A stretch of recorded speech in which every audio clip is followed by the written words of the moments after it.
Hi everyone! How is everyone today? Welcome to block number 4 of our quilt along. Today's is the coins block. So we are starting the second row. So every block, so if you are laying it out the same way that I have mine laid out, then this is the first block of the second row. So it is inspired, obviously, by the Mario games. And yeah, we're going to get started. So you notice how in the bottom left-hand corner, we now have chat instead of our event log. This is something I was thinking about because if you're watching on YouTube, you don't see the interaction of what's happening in chat as well. Yes, yes. Hi, Nikki. Good morning, Shadow Fairy. And how are you today, Nikki?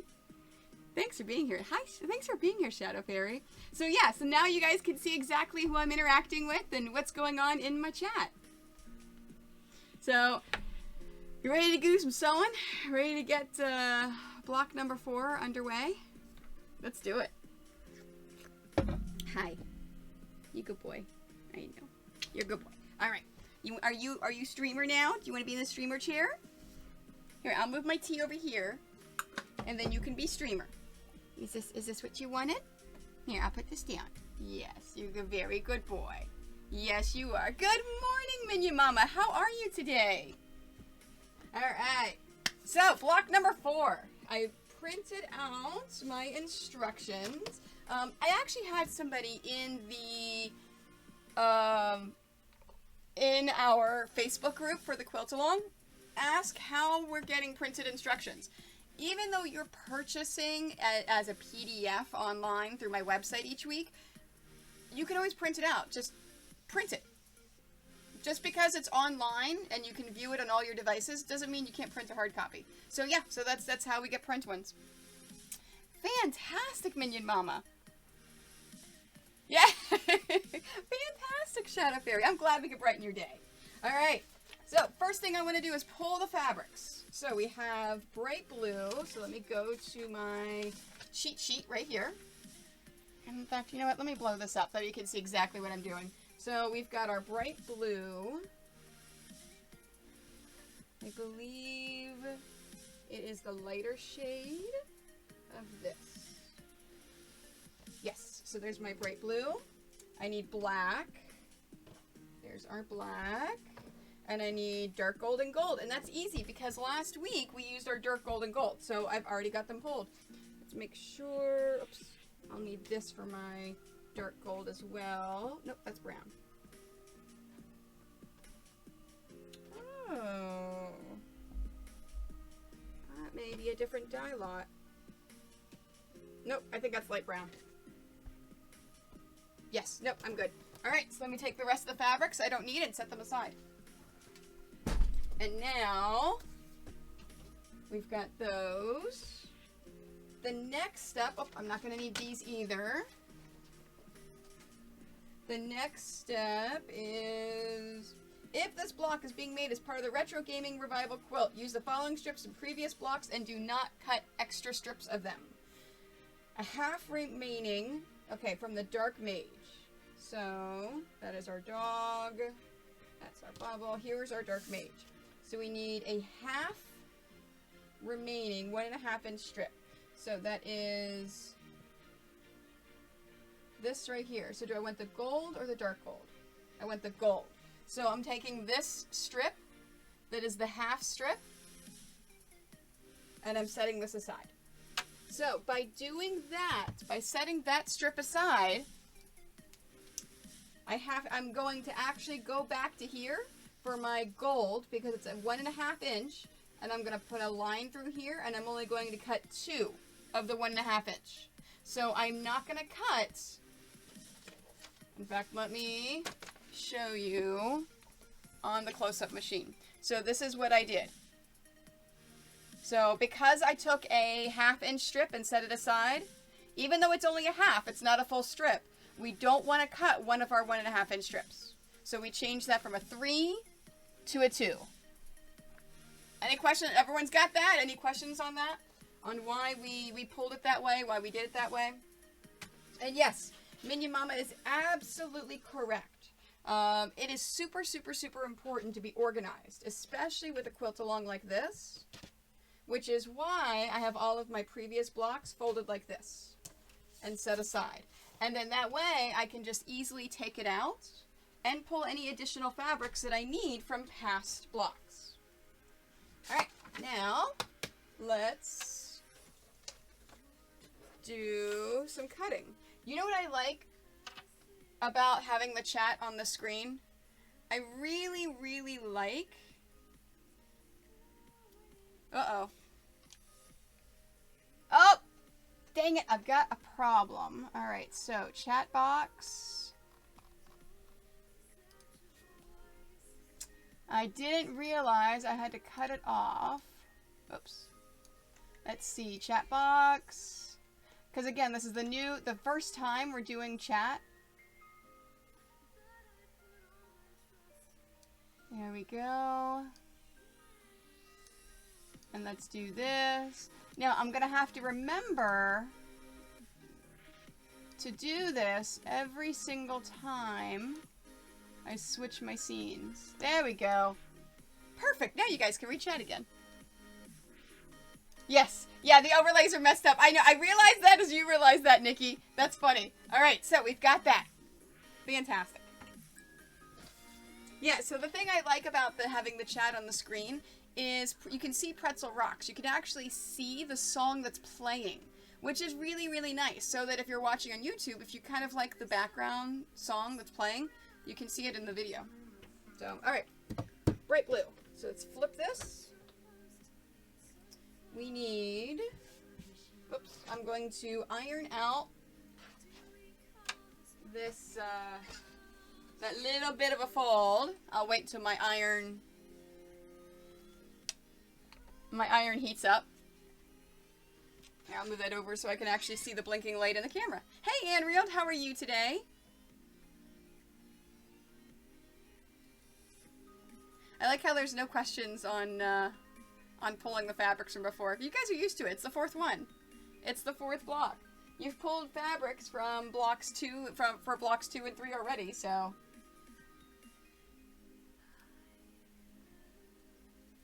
Alright, blue. Sorry, I'm just counting to see if I don't think I'm gonna need this extra fabric here. I'll set that aside. It's funny, the Olisos warm up very, very quickly, and I'm so used to it's already warmed up. I'm used to them warming up so fast, I get impatient sometimes, because I'm like, warm up faster! It's almost like the instant gratification. There we go. Alright. Let's go back to cutting.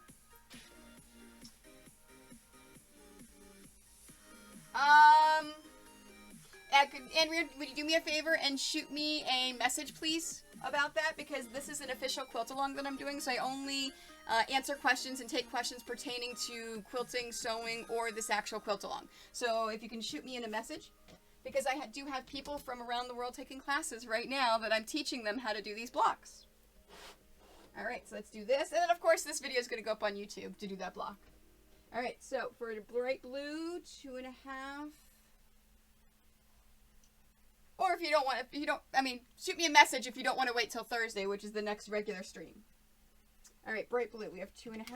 So we're cutting 2 strips of 2.5. If you're ahead of me, that's okay. And then 1 strip of 1.5. There we go. Perfect. Alright, let's set those aside. Oh, you know what? I want to separate my 1.5s from my 2.5s. So by separating, in fact, I'll put it down there so you guys can see. I'm separating out my 2.5 from my 1.5 inch blocks. Perfect. That way, whenever we start cutting things in half, we can do that. Good morning, Jan Bear. Actually, good afternoon now. Good evening where you are. How are you today?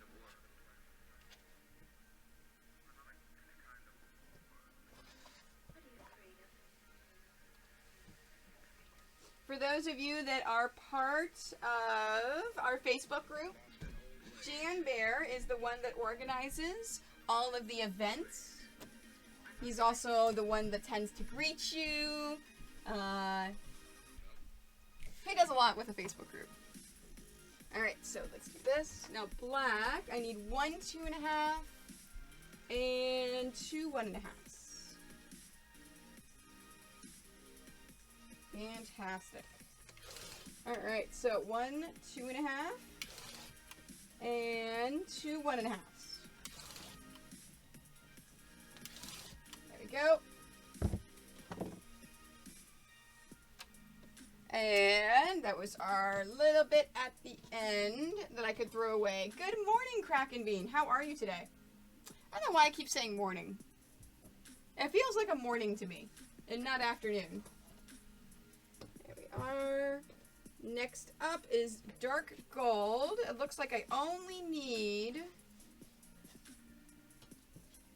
Oh, that's right. I used the rest of my dark gold, so I'm going to have to iron this whole thing.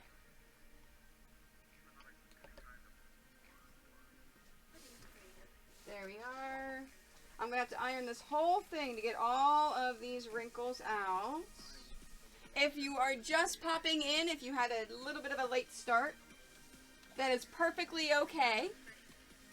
All we're doing is cutting our strips at this point. Now, for those of you, if you're just new to the quilt along, if this is your first block, here we are. I may move a little faster than you. That is perfectly okay. You can always go back and rewatch this video on Twitch, or this will be up on YouTube first thing tomorrow morning. And you can go back and rewatch it on YouTube. Yeah, happy time zones to everyone! I think the only time zone this doesn't work really well in is Australia, New Zealand. So, in Asia. I think Asia, isn't it early morning in Asia as well? Now, for those of you that have been joining us on a regular basis, you may notice that Geeky Quilter is not in chat or moderating at the moment. He just got married last week. So, he is taking today off to be with his new spouse, and they are enjoying each other's company. And sleeping, because he lives in Australia, so it's super early in the morning. Good morning, Ginger. How are you today? So, of course, whenever we see Geeky Quilter next Monday for the quilt along again, we'll have to make sure to give him congrats. Alright, so dark gold, I only need 1 1.5 inch strip. Perfect. And let's do there. And then fold there. And that is now ready for my next one. Alright, and then gold. Oops, here's my old one. Let's line this up. There you are. And if you're just joining us for the Retro Quilt Along, if this is your first block, the fabrics that I am using are from the Northcott Toscana line. If you're watching on YouTube, if you look down below, you can go to the Quilt Along page. It'll actually give you all of the fabric requirements and the SKUs for these fabrics. Why don't I get hosts on there? I never know that. Impistry, thank you so much for the host. I appreciate it. Thank you. And Marin, thank you so much for the host. I appreciate it. There we are. Got that. Perfect. I personally adore the Toscana fabrics. The Toscana fabrics have a nice blend. It really shows movement in your fabrics. They're really good for so many things, not just for blenders. Alright, 1 2.5. And then I need 2 1.5. There's 1. Let's make, oh, I'm just shy of that. I can't use it. Alright, well, I've got my 1 there, so I need 2 of that. Let's iron. Whoops. Oh, I still have it on all. For some reason, I thought I switched it back to matte. So let's iron this.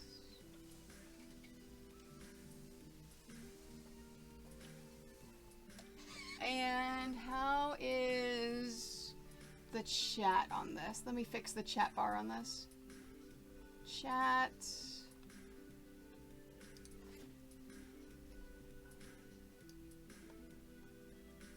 There we go. And then the color. Let's bring that all the way out. Perfect. There we go. Now that looks good. That looks fantastic. Okay. I thought about it, and you know how much I squirrel. I wanted to take care of that as soon as I thought about it, and I wanted to fix that right away. Because we know how I squirrel. And when I squirrel... Oh, Hestia's hiding better? Yeah. I'm surprised she's not on her fabric. Hestia, look. Look, you want to come over here in your fabric? No, she says no. No, Mom, no. I like it where I am. I like how the chat box shows the emotes as well, so you can see my lovely squirrel emote. Because I don't have the bouncing emotes on the screen because I'm afraid with the YouTube video and with the classes right now, that people may not be able to see it, right? That it would block what we're doing. All right, so I said I need 2 golds because we already have the one that we pulled previously. So 1.5, 3, perfect. And this is going over there. That is there. All right, next step. From the 1.5 inch strips, we want to cut in half. Now, it says we want to cut in half 1 gold strip. We already have a half gold strip, so we don't have to worry about that. That's set aside. Okay, so we also now need to cut a black, 1 black. Okay. Good morning, good afternoon, Ministry. How are you today? We've got that. And then we want to cut 1 bright blue. Okay. Oh, and I forgot to mention, this block is actually one of the easiest blocks in the entire quilt. What do we have next week? I am doing wonderful. Thank you so much for asking, Ministry. Next week is... What did we call this one? It was inspired by Metroid. The Brain Sucker. I think next week's is a little bit more complicated, but it's not the most... The most complicated ones we have are the Hero Plumber and the Adventurer, which I will be in... Those are the first 2 that I am in Maryland and streaming from Tomorrow's Treasures. So if you are in the Maryland area, if you want to do those live with me, you can actually sign up at Tomorrow's Treasures and we can do them together. All right, so let me go back here. I appreciate that. Thank you, Ministry. If you may have noticed, I changed my panels a little bit. So if you haven't taken a look at my panels here on Twitch, you can take a look at them. We no longer have rules of the channel. We now have, how did I word it? We now have values. I also realized that my About Me was in the different font than everything else, so I fixed that as well. For those of you that are watching on YouTube, if you click down below to my Twitch channel, you can see exactly what I'm talking about. Panels are the areas of information that are down below in a Twitch channel. It basically gives you all the information. Nope, no more rules, because rules are more of a negative thing. We now have values, things that we believe, and things that we stand for here. So, yes. So you still have to follow the values if you're in our community. Alright, so we're now cutting solid pieces. So this is the gold fabric. Okay, so gold. I need 14. Now remember, I like to do things efficiently. I know, I'll lean over like this so it blocks the light. I like to do things efficiently. So I have the entire strip folded in half, and I'm going to be cutting it by 2s. So let's do that. And hopefully you can see this camera a little bit better. In fact, let me switch it to that camera. Hopefully you can see this camera a little bit better. I switched cameras and I added a light here to actually showcase this a little bit better. All right, so we're cutting here. So I need 14, 2.5. So 2, 4, 6, 8,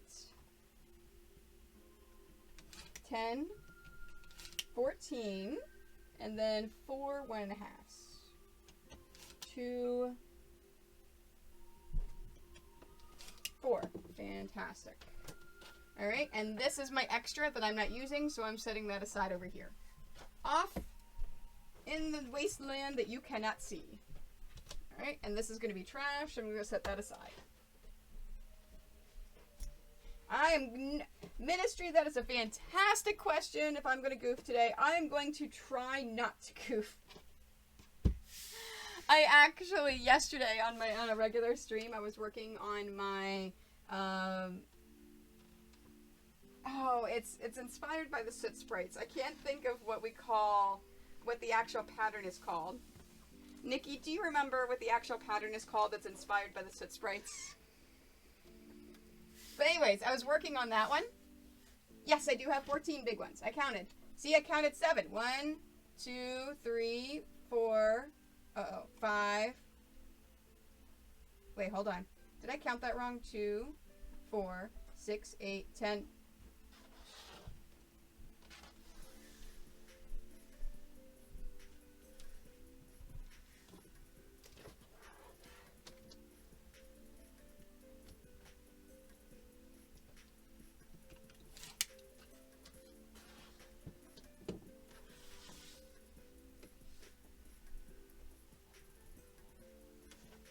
Yes! Yes! Yes, Nikki! I have 14!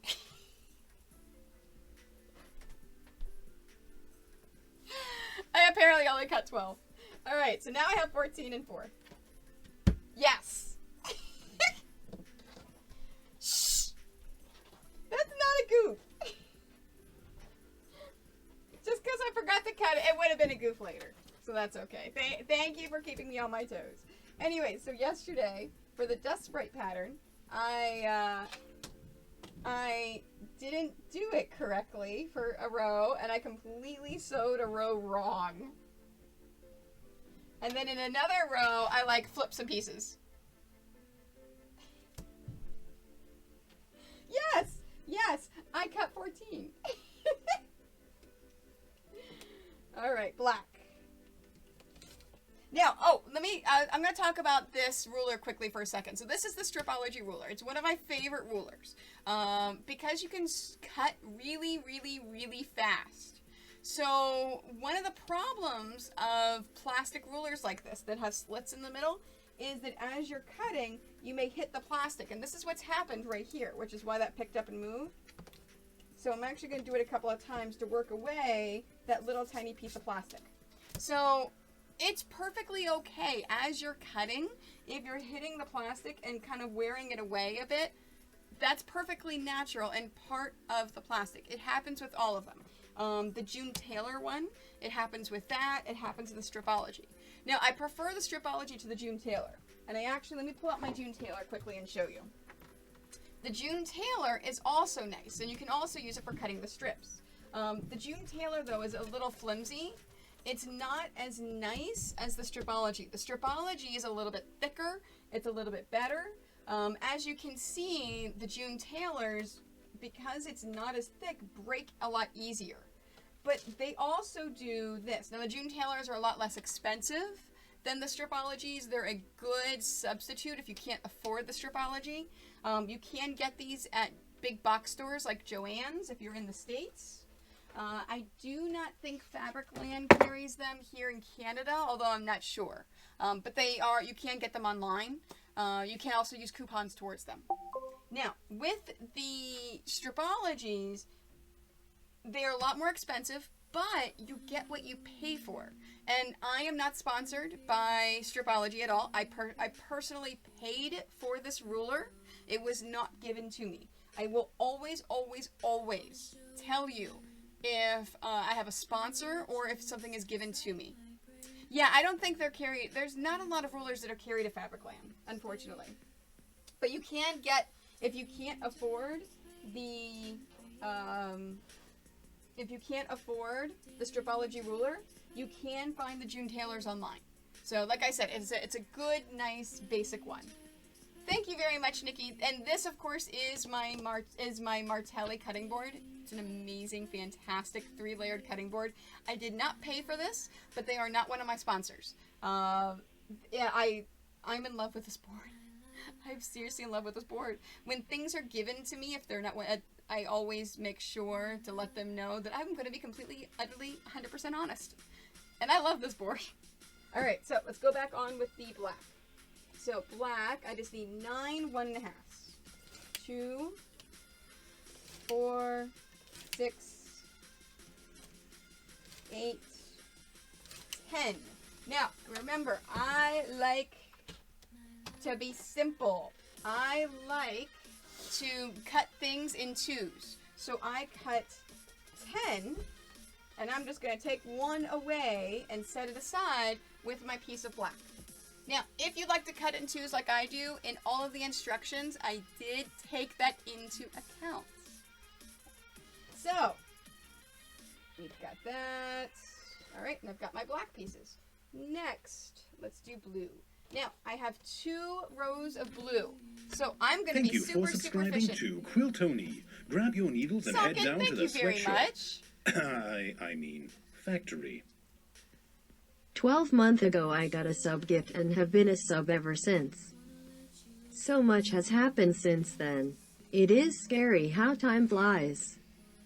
Thank you so much for being with me for an entire year, Sakin. I super appreciate you. Thank you for the 1-year sub. You are an amazing, awesome, fantastic, wonderful contributor to our community, and you are just an amazing part of our community. I appreciate you. Thank you very much for your continued sub for 1 year. Yes, doing it simple so there's no chance of a goof. Oh, I wouldn't say that, Ministry. I wouldn't say that. So, I am going to do the layered method because I have 2 strips. So I have that strip. I'm also going to iron this one as well.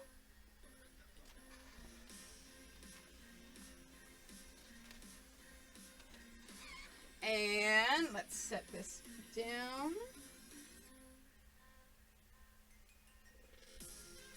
There we are. We have both of our rows. So these are cutting it now by 4s.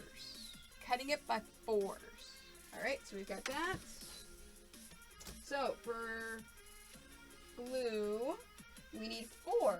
So I'm going to make 1 cut of the 4.5. Okay, and then I need 15. So I'm just going to cut 16. So it's going to make it easy. 2.5, so 1, 2.5, 4, 8, 12, 12, 16. Counting by 4s, Tony. Counting by 4s. And 9 1.5. 4, 8. So we're setting 1 of these aside.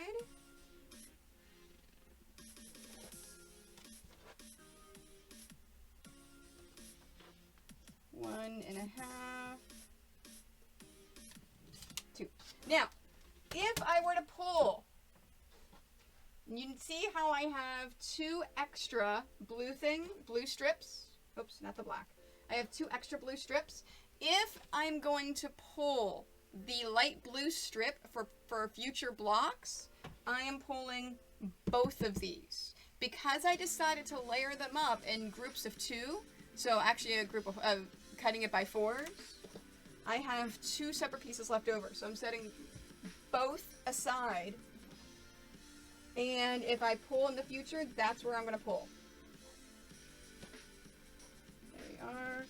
And there's our blue. So we have all of our solid pieces cut out. All right, put this up here. All right, we are done with page number 1. We're already done. Look, 31 minutes in, and we're already done with the first page. first out of 3 pages. All right, next page. Using the 1.5 inch strips, sew the right sides together for each of the following combinations. Okay, so these are my halves. These are my wholes. Half bright blue, okay, to half black. Half bright blue to half gold. Okay, this little half black strip is setting aside. We're just gonna put it right over here off to the side. That is a Justice League quilt. For those of you that are not used to my Twitch stream, you can get this quilt by watching the stream, joining in the conversation, hanging out. By being in the stream, you earn one of my currencies called coins. When you get to 20,000 coins, which is about, I believe it's 6 months of watching streams with me without missing a stream. So if you were to be in every single stream for 6 months, you'd get 20,000 coins, and you get to pick a quilt off the wall behind me for free. No, of course, some people are going to miss streams. So on average, it's taking about people joining me for about a year to get a quilt off the back wall. All right, so we are doing 1 black to 1 gold, and then 1 dark gold to 1 gold. All right, so we have our layer, we have our stack of strips. Let's sew them. Yes, or gambling to get one earlier or later. Oh, hi, mister. Were you sleeping? Were you sleeping like the kitty cat sleeping right now? All right, let me finish my chat. Let me fix my chat box. Let me fix my chat box. So where is my chat? There's my chat box. Whoops, not that. Chat box. There we are. You know what? Let's move the chat box down here. And color source. Hold on to your batting, folks. Alley Cats! This is not a drill. The factory is being raided. Alley Cat, thank you so much for bringing your friends over on that raid. Alright, let's see. Chat box. Let's fix this. You should see Alley Cat's people chatting in chat pretty soon. Yep, there they are. There they are. Hi, guys. How are you? If you don't follow Alley Cat Fibers, please make sure you give her a follow. She's an amazing, awesome, fantastic fiber artist. For those of you that are watching on YouTube, if you're not sure what's happening, if you haven't seen one of these streams before, we're getting raided.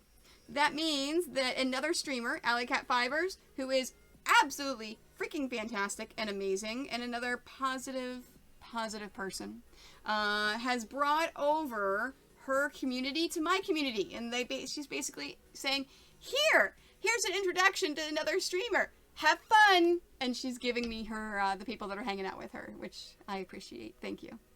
I saw that. So I wasn't lurking in your stream, but I was going through my list, and I saw that you were working on a tour de fleece spinning. Okay, tell us about that. What does that mean? What is tour de fleece spinning? And for anyone that's coming over on Alley Cat's raid, hi, I'm Tony. I am a professional video game comic book quilter. I do this for a living. I have my own line of patterns you can find in quilt and sewing stores around the world. And today we are doing a quilt along. We are working on block number 4. If you want to see the information, !quilt along. If you want to either get the block, join in, or join our Facebook group for the quilt along. It's a lot of fun. This right here above me is what the block's going to look like when it's finished. And please feel free to ask questions about the block, about what I'm doing, about quilting, anything at all.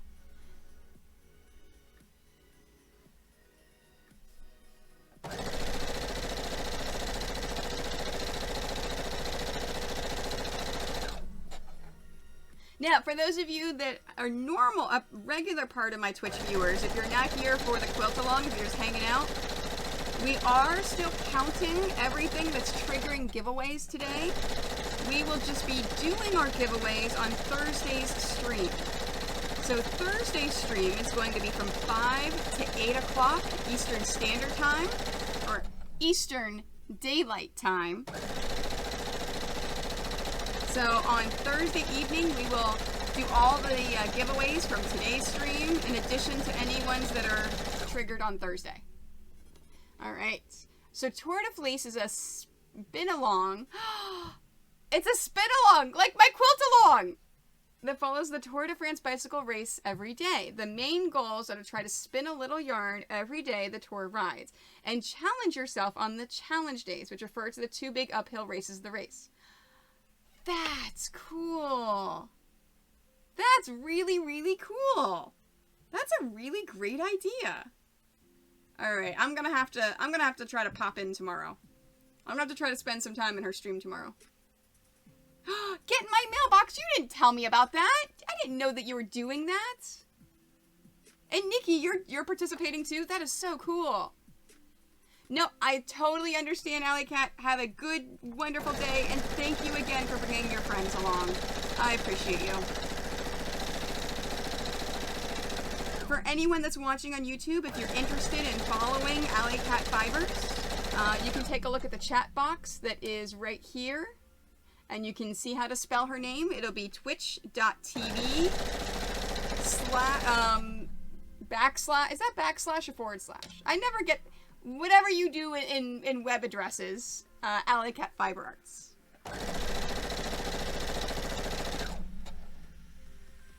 Oh, you have a Twitch. Oh my gosh.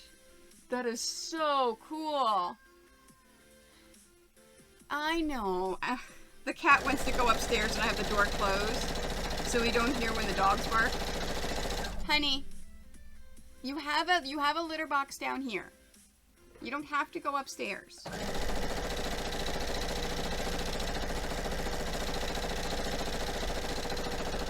I know. I know you want to go... I know you want to go upstairs. I know.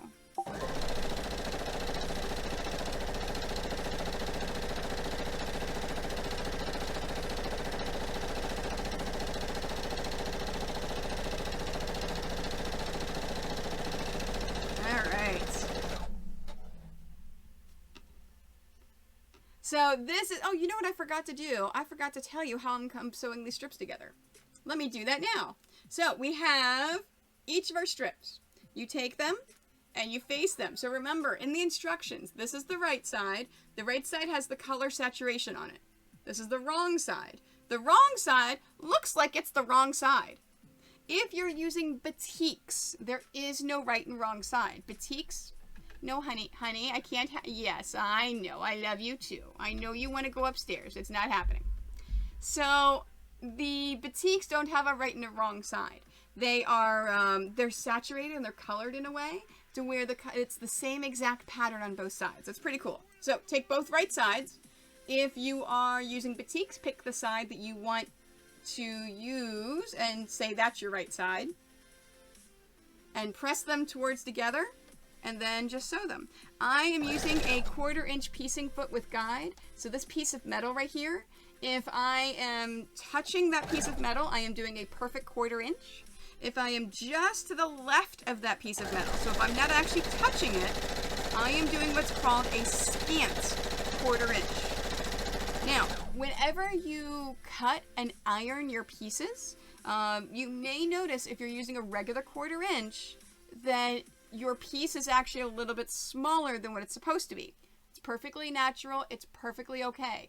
It's why technically our blocks finish at 18.5 by 18.5, but we cut them down to 18 by 18 because of this. But if you want to be perfectly and mathematically correct, whoops, there goes my... I have a problem with things falling off my tables, if you couldn't tell. That was my keyboard. It's okay, Marley. Come here. Oh, I scare Marley a lot. Hi, kitties. How are you? It's okay, baby. It's okay. Go back over there. It's okay. Nothing's going to hurt you. So, if you want to be perfectly correct and technical with all of your math, do it a scant 1/4 inch. So, just to the left of what a 1/4 inch would be. Hey, Kraken Bean, have I said hi to you yet? I don't think so. But hi, how are you? All right, and last but not least, how I'm holding my fabric. So whenever I hold my fabric, how I do it is I put my fabric in just like this, and then I take my pointer finger on my right hand and I put it in just like this. So I have my finger in between both the fabrics, I have the rest of my fingers underneath, and my thumb on top. And what that allows me to do is it allows me to push this top fabric back and forth to make sure that I have a perfectly lined up strips for the top.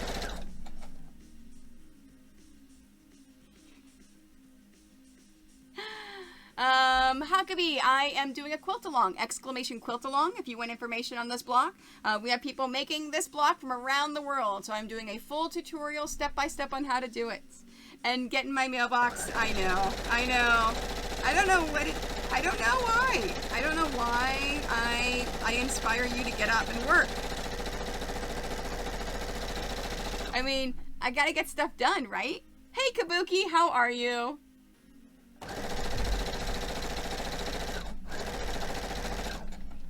For those of you that just missed what Hestia did, she almost fell off.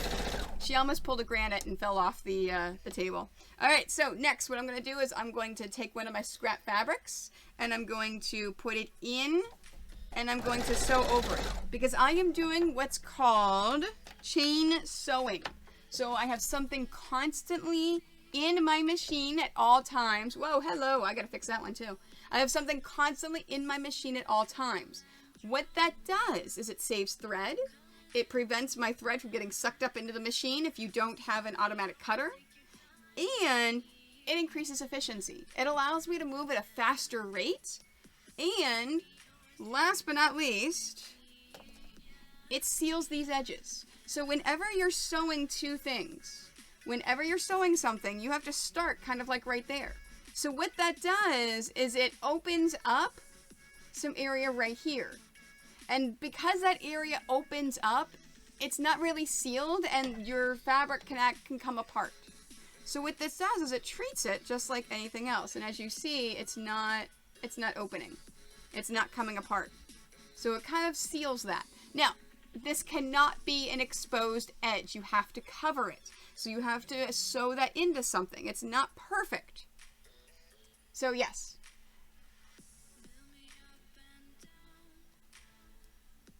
Yep, nope, that's perfectly fine, Huckabee. Yeah, oh no, this is Hestia. This is, yeah. Yep, this is how she is. Alright, so, let's go ahead and do the next step, which is cut these strips in half. So, oh, let me fix the chat box. Let's see, chat box.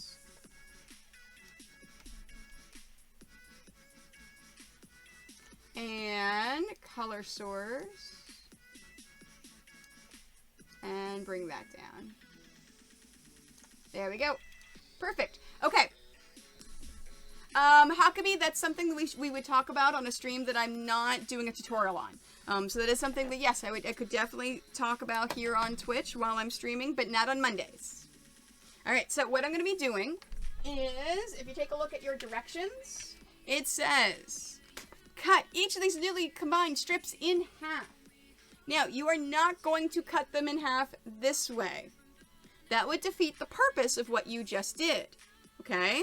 So, what you want to do is take it and fold it in half, just like this, and then cut it in half this way. Alright?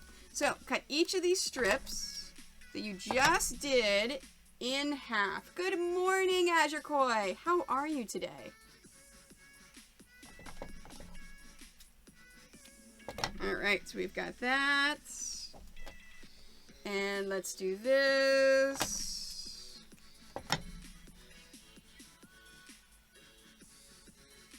And let's fold that in half. Now, this one is a little bit longer. That's perfectly fine. I'm just going to lay that one right on top. And last but not least,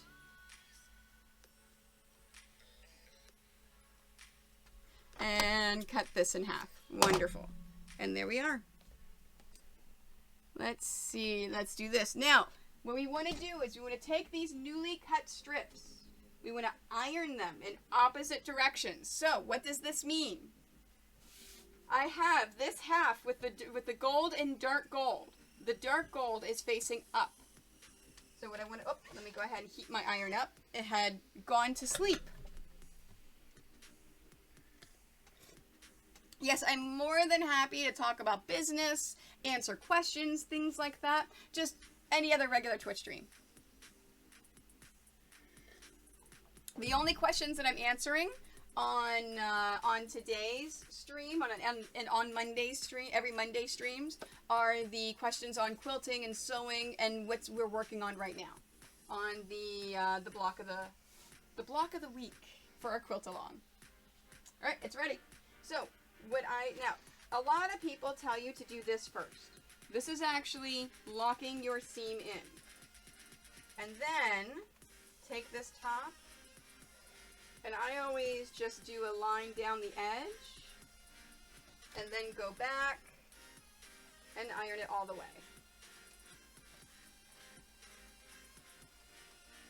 There we are. So you want to iron towards that dark gold. There we are. I'm going to lay that down. Good afternoon, Potato King. How are you today? And then we want to do the same thing to this one. And let's open this up. So we want to iron this towards the gold. So the last one we ironed towards the dark gold. This one we are ironing towards the gold. Now what that means when you're ironing towards a color, you want that color to go up like this. And what that does is it creates that seam right there. So you see how the seam is now pointing towards the top? That seam is pointing towards the gold. So let's lay this in here.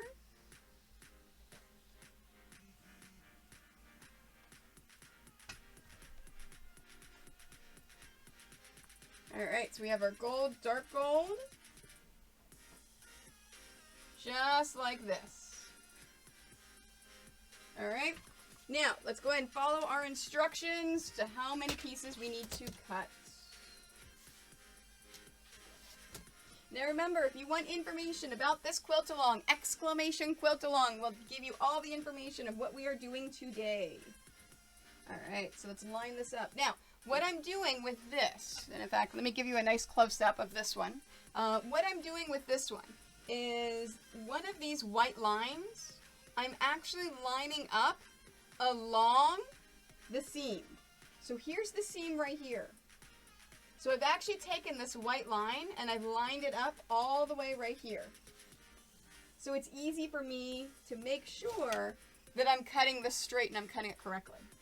All right, so the 5 sets of 2.5. So 1, 2, 3, 4, 5, and then 1 set of 1.5.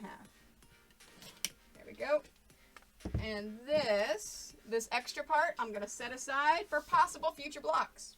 Good morning, Niku, or good afternoon, Niku. How are you today? All right, I've got those. Now, what I'm doing is I'm taking each of these and I'm separating them out into 2 different piles. And what that does is this pile right here, the seams are pointing towards the dark gold. This pile right here, they're pointing towards the gold. So I have my piles separated already so that whenever I'm laying my pieces out, I can just grab them and grab the piece that I need that's facing the correct direction for the seam. Oh, you know what? I'm going to take this fabric that I'm not using and set it aside. All right, so next. I just explained that, Nikki. Did I explain that as you asked about why I'm separating it?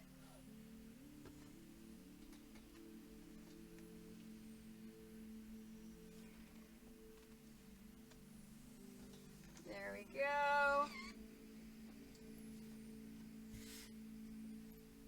There's towards the black. So this is the black and the gold. I just did one towards the black, and now, oops, there we are. Get my finger in there.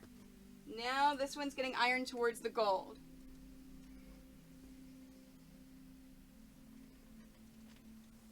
Oh, the nesting explanation. Yes, like the picture that's in the pattern. So the reason why I lay it like this, so I lay the black towards this and the other one towards this with the black on top. The reason why we lay it this way is I'm doing what's called nesting. So nesting is when you have both strips in opposite directions. So what I'm doing with my fingers is I'm lining up those seams just to make sure that those seams are completely lined up. Just like that.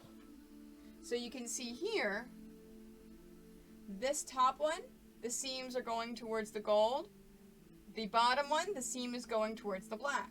And it's perfectly lined up, so if I were to sew this, I would get a perfect point. But for right now, all I'm doing is cutting.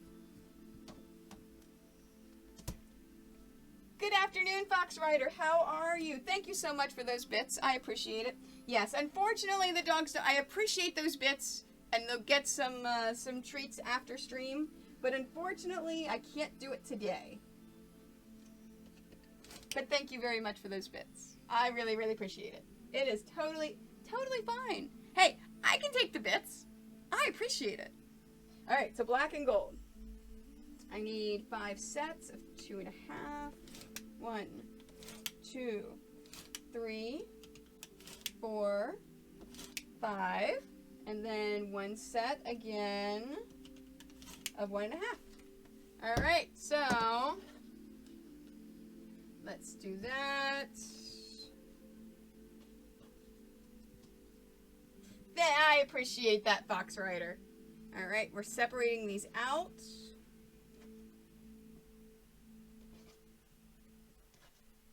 And setting that aside.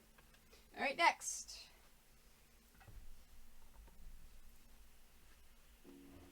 Now for the half pieces.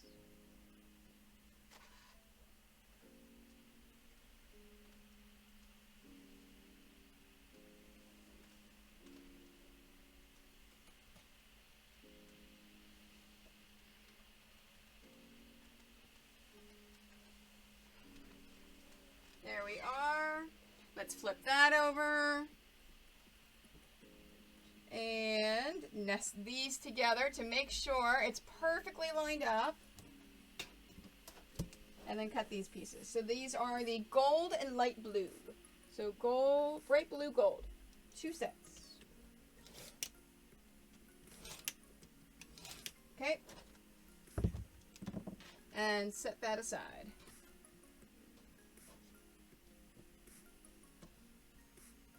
There we go. Next is black, light blue, and this should be it. So I should have 1, 2, 3, 4. 1, 2, 3, 4. Yep, that's it. This is one of the reasons why this is one of the easier ones. There's not a lot of pieces to cut.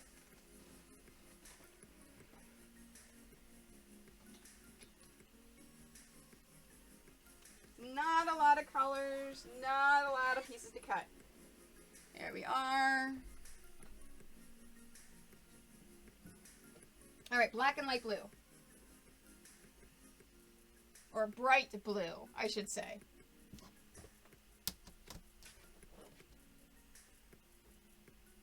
All right, black, bright blue. 3 sets of 2.5.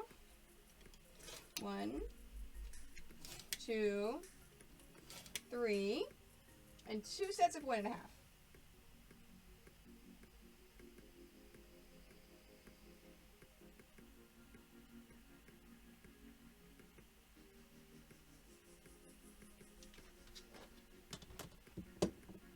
One, 2, 3. Oh, you know what I did? I cut it too short. Dang it. I took too much off at the beginning. Alright, 1.5. Yep. All right, let me show you guys what I did.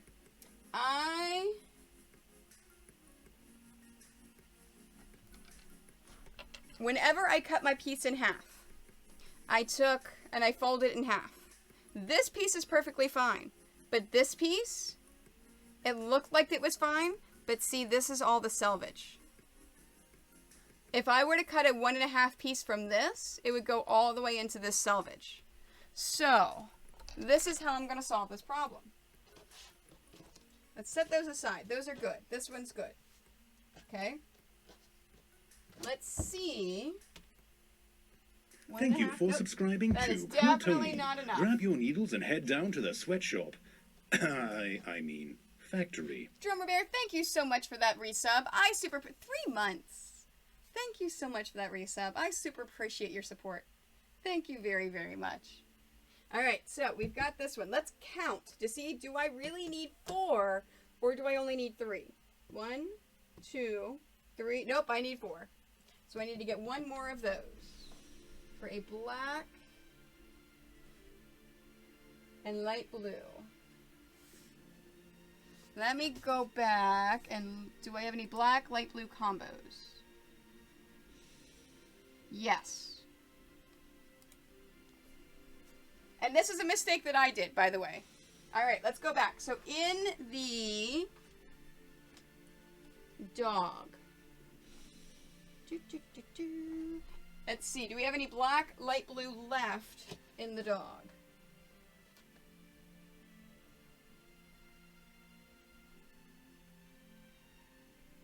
I do. Look at this. I do have black, light blue left in the dog. So, I'm going to pull it from my hunting dog. Let's cut a 1.5.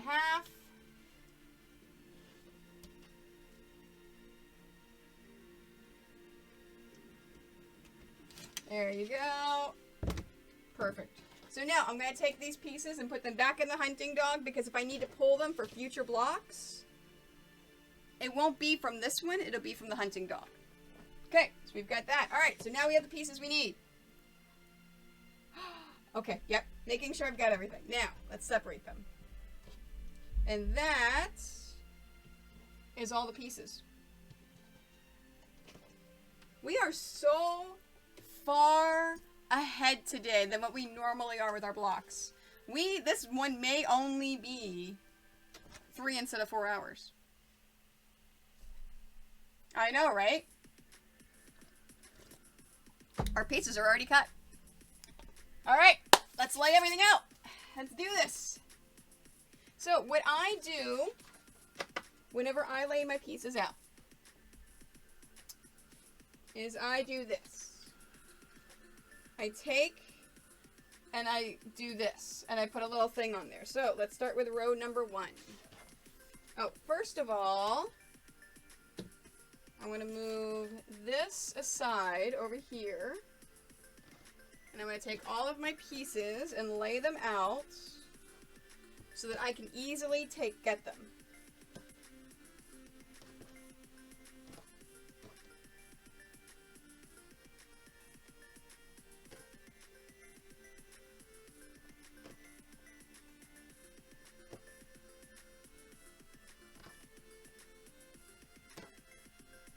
There we are. So there's all my pieces so that I can easily reach over and grabbing them. Now, is anyone that's making this with me? Are you guys okay? Do you need me to explain anything? Go back and teach anything again? Is everyone fine? So making sure I'm not going too fast. I mean, this one's a really, really easy block. All right, let's close that and move that. I'm done with this, so I'm putting it away. All right, let's lay everything out. So, starting at the top. There's that one. And I know you're not going to be able to see the top one. It's okay. Hello, Dryad. How are you?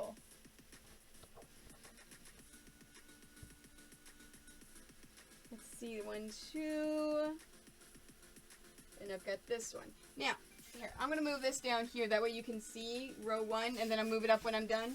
So this one, whenever I set this down, my seam is pointing down towards the gold. So my next piece is that blue and that black piece. I need it to be pointing up. Because remember, I talked about nesting the seams. So it's important that your seams face in opposite directions in order to make sure that it nests perfectly. We're doing wonderful with the quilt along. Thank you for asking. All right, so going down towards the gold. So we need to go up. Hold on to your batting, that light folks. blue. This is not a drill. The factory is being raided. Hi, Capes and Arrows. How are you today? Thank you so much for bringing your friends by on a raid. I appreciate you. Guys, if you don't follow Capes and Arrows, please give her a follow. Remember, if you're watching on YouTube, Capes and Arrows is another Twitch streamer. If you want to see how to spell her name to follow her, the chat is over to your left. If you want to see how to spell her name, it is twitch.tv/Capes and Arrows. I saw that you were doing lots and lots and lots of blinging today, of putting gemstones in. Yes, covered in E360, yes. Hi, Desquiote, how are you? Okay, so my seams are now pointing in opposite directions. So I've got that, and then I've got here. And guys, if you don't follow Capes and Arrows, please, please, please, please. Oh, sparkles, yes, lots and lots of sparkles. That's it, rhinestones, bling, yes. Nice, for your costume for Dragon Con. For your Elton John costume. All right, so there. All right, so now let's do a blue and gold. So now this one, my seam's going up towards the light to the blue. So we need to go down towards the black. Just like that. Okay?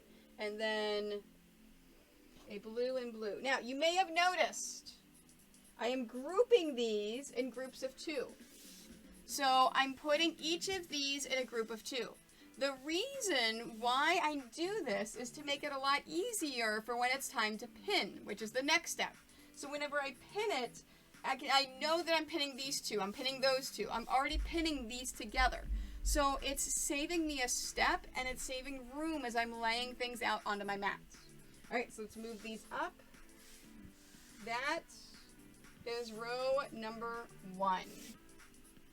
Good afternoon, Doug. How are you today? All right, row number 2.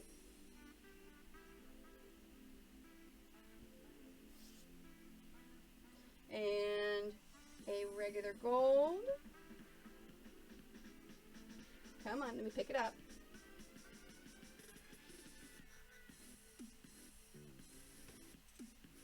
There we are. And then this piece here.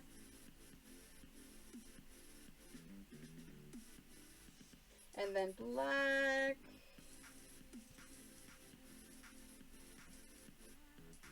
And then there.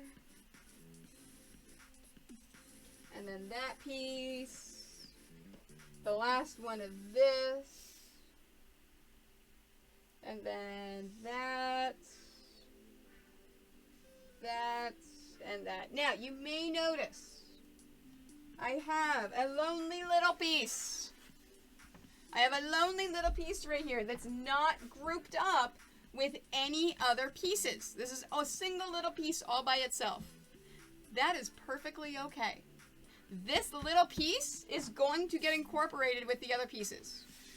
So for right now, you can just set it aside, but we'll talk about those lonely little pieces. It's not forever alone at all. It's temporarily alone. All right, next line. And here's this one. And then, now I realize on blocks 3 and 4, the arrows did not get moved to page number 2. So, if you take a look at page number 3, you'll see your arrows. I'm just going to copy those arrows over. And that's important because if your seams go a certain direction, you need to make sure they go in the right direction. Yeah, no, we made sure for number for number 5 for next week, that they're there again. That's something that I forgot and my testers didn't catch. I didn't catch it and my testers didn't catch it.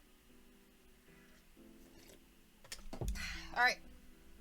So this is row number 3. So in this one, the gold, dark gold, needs to go towards the dark gold. Because remember, the arrows are the ways that our seams point. Okay, and then towards the black. And then here, there's gold, there's black, there's blue, gold,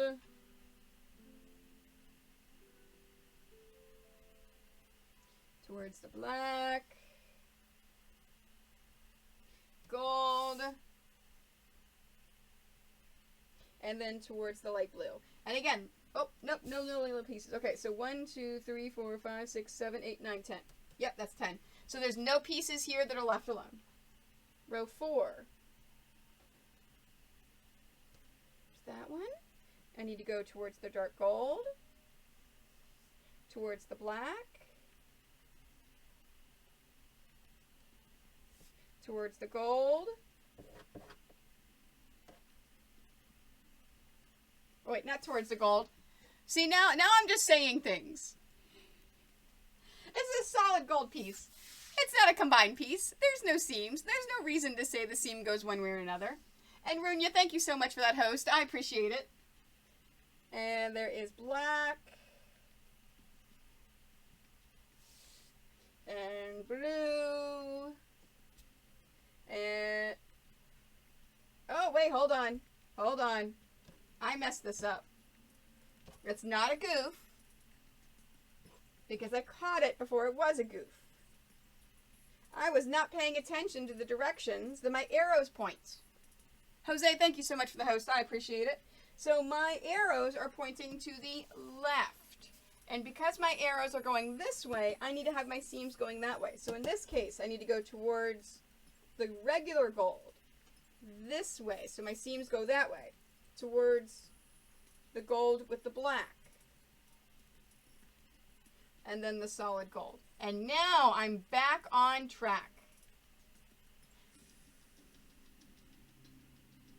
And black and blue. I need to go towards the gold, towards the gold, and then here, and then towards the black. There we go. Row number 5.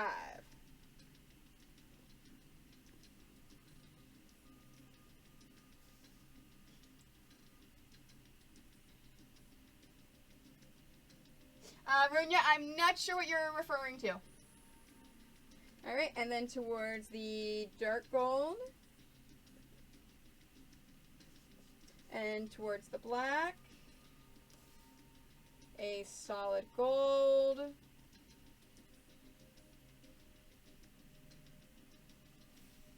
A black. Blue.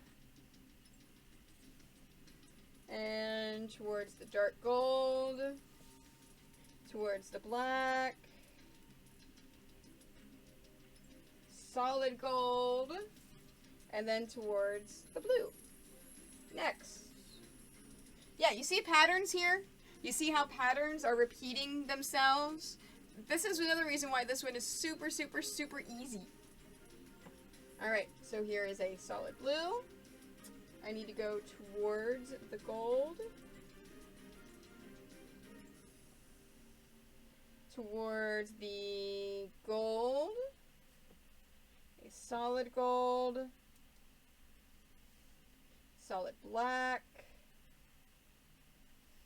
solid blue. Thank you for subscribing to Quilt Tony. Grab your needles and head down to the sweatshop. Mandy! I mean, factory. Mandy Pandy, thank you so much for your resub with Twitch Prime for 8 months. I super appreciate you. You can use your Twitch Prime anywhere, and you use that on me. I super appreciate that. Thank you very much. For those of you that don't know what Twitch Prime is, you can link your Amazon account to Twitch and give a single sub each month to the streamer of your choice, and Mandy chose me. Thank you. I am doing wonderful today, Mandy. How are you? All right, this one needs to go towards the gold. Towards the gold and black. A solid gold. And towards the black. All right, row 7. Solid blue. Fantastic, Mandy. And towards the dark gold. Towards the black. Towards the gold. Or not towards the gold. A solid gold. I don't know why I keep saying towards it. Solid black. Solid blue. Towards the gold. Okay, so we have run into a small problem that is definitely fixable.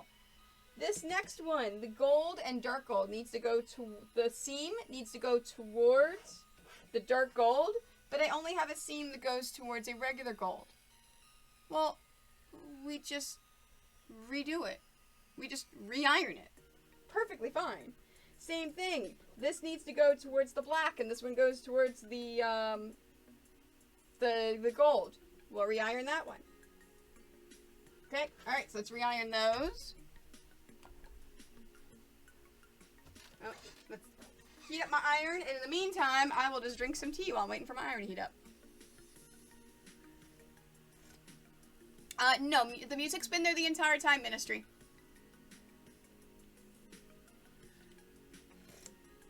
Because I'm using Pretzel, anytime a new song comes on, it actually tells you the song that's playing.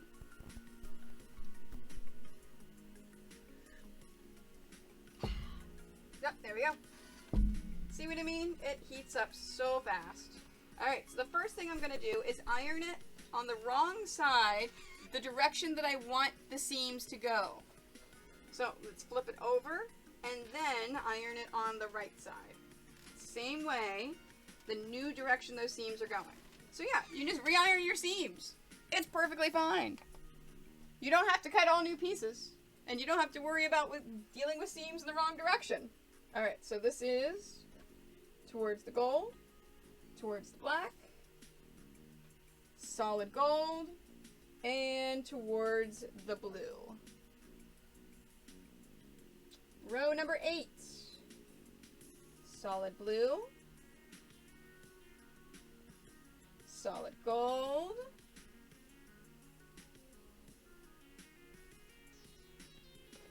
and black. Now remember, if you are one of my regular Twitch viewers, if you're not part of the Quilt Along, I am still doing giveaways, but the giveaways will be done Thursday evening. So Thursday from 5 to 8 Eastern. We will be doing all the giveaways from today's stream. You may or may not play marbles with them. I'll decide then. And we do have to make a decision of when we're going to be doing our mini quilt of the month. There is a poll in Discord. I will decide whatever it is in the morning. I will go ahead and have that. So our options are this Friday or next Thursday. So decide when you want the mini quilt stream that you can win. If you would like to help design the mini quilts, there's a section in the Discord that you can actually put suggestions in. And I will pick one and make it. Okay, and then here... I'm running out of pieces! Woohoo! I like running out of pieces. It means... Whoops, nope, that's not right. It means I am almost done. There we are. And then last but not least...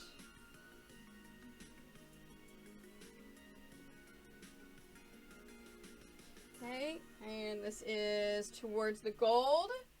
So the next one needs to be towards the light blue. There's this one. And this one. Oh, I got an extra piece of that, but that's perfectly fine. I may have cut an extra and not taken it off towards the blues. This is going towards the black. one of those. Oh, and I got an extra one of those. Same thing. I probably have an odd number, and I forgot to take it away. And there. Now, you're going to have an extra one of these left over. That's perfectly fine.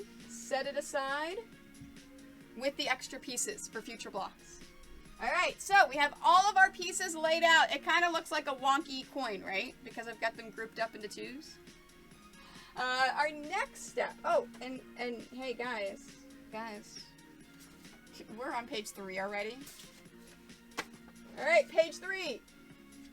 Now, normally, every other block until now, we would combine our horizontal pieces.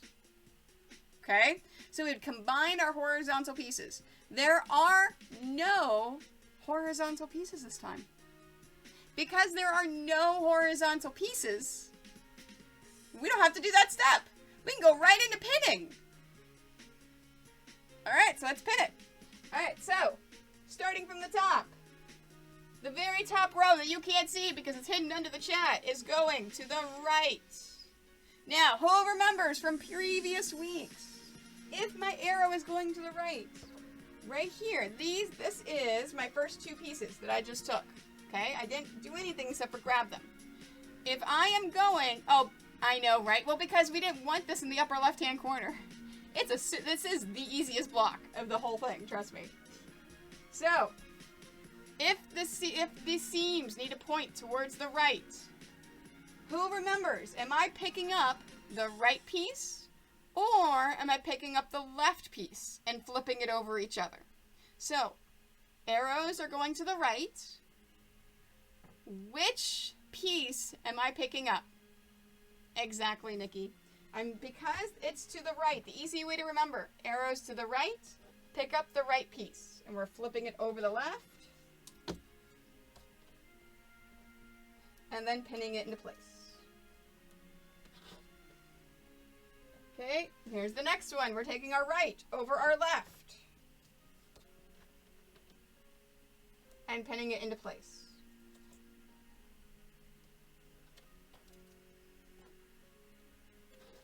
There you go. Right over left.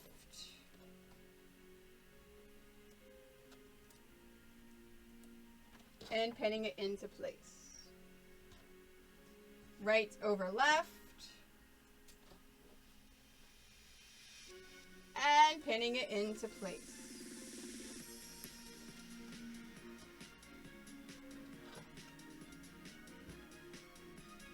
Right over left.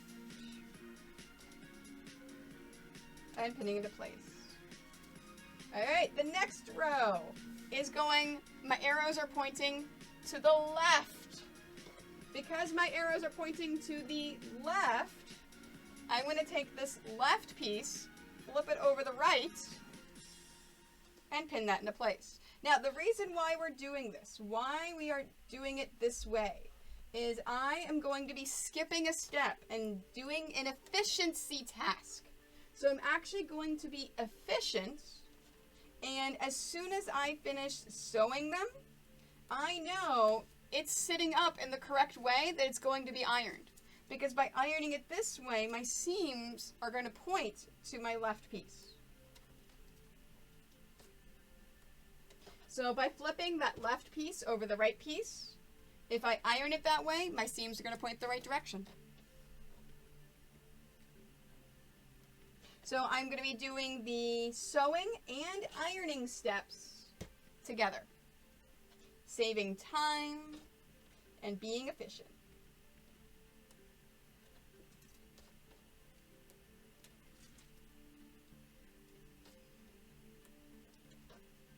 There we go. Now, this is the first one. So this is row number 2. This is the first row that we had, a lonely little piece sitting up by itself. This lonely little piece, all I'm going to do is I'm going to set it right there. I'm not doing anything with it yet. The next time, I will do something. So, this is the third row. So, right over left. And pinning it into place.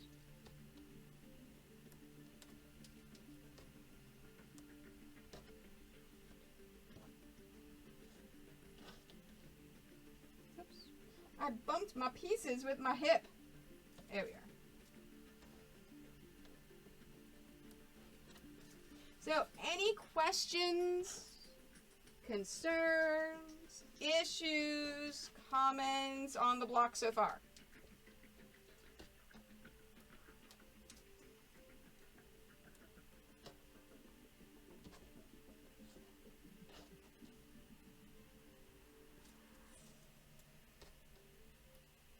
Is everyone that's sewing keeping up?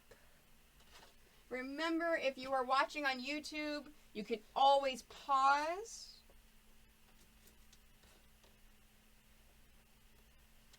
If you're watching live here on Twitch, you can always go back and re-watch the video here on Twitch. Or you can watch it on YouTube starting tomorrow morning.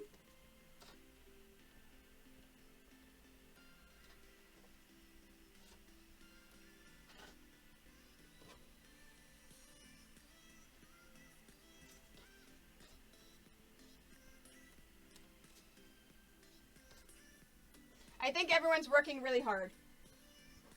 Everyone's quiet, so they're working really hard. And this is what tends to happen in my Twitch stream. For those of you that have been quilting and sewing along on YouTube, you may have seen, you see how chat isn't moving much anymore because everyone's so busy making their own blocks. Or people that aren't quilting or sewing are busy crafting along, which I completely encourage.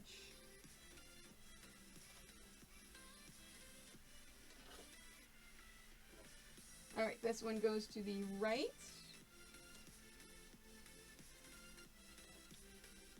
Nikki's spinning! Thank you, get in my mailbox. I tried. I tried.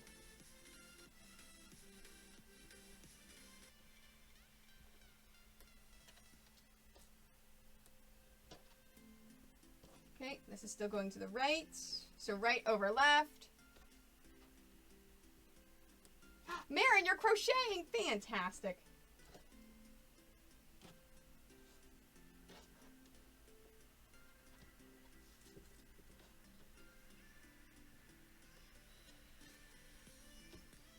See, everyone getting things done.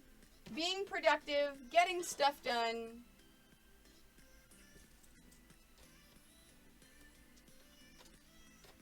That is awesome. Okay, and this one goes to the left. So my left piece over my right piece and pinned into place.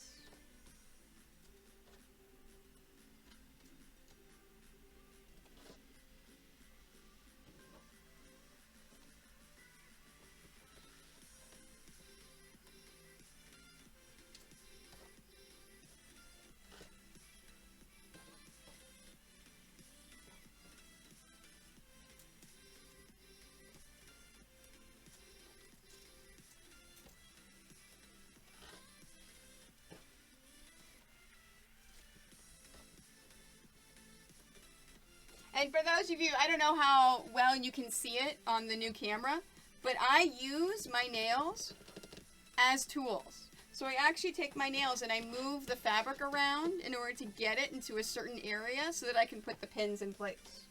It is the reason why I have my nails and the reason why I do them, because I use them as a quilting tool. So you see how it's kind of skewed there, so I can take my nails and just kind of move into place quite nicely. Nice, Nikki. See, and that's being productive, and I highly approve. I super approve of that. I approve of getting things done and being productive.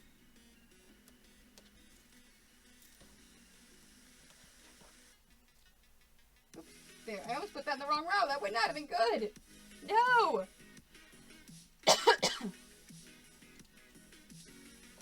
So because we are ahead of where we have been the past couple of weeks, because this is a pretty easy block, I think what I'm going to do is take our 15-minute break early.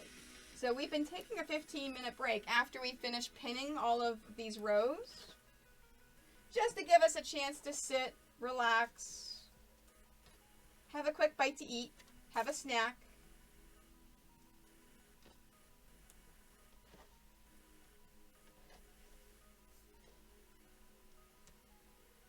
Okay, just making sure I did that right. Nice, Niku. So I think I'm going to do that also. So this is going to the left. And I realized I did everything I needed to do before stream today, except for change my Be Right Back screen.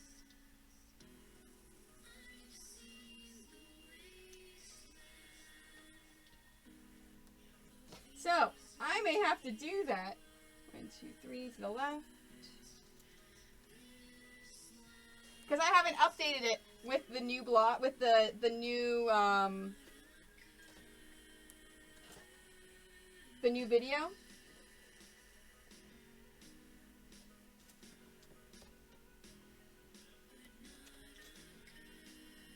Yeah, I meant to do that today. I seriously meant to update it.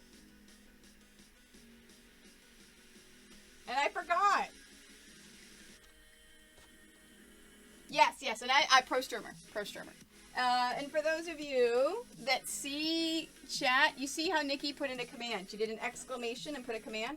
That is something that you're able to do here on Twitch, is you're able to actually interact on any other stream. Anytime you put in an emote, which are the little pictures that they're putting in, they'll actually bounce around on my screen. All right, we have a lonely little piece right here, so I'm just going to take this and move it over here and set it right there. Perfectly fine. All right, last up. This one's going to the right.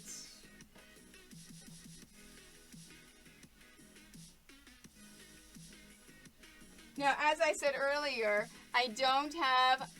I love you, Miss Sylvain. I don't have the emotes bouncing around today, just because I have them off. Because I don't want them in the way if you're trying to watch what I'm doing, right?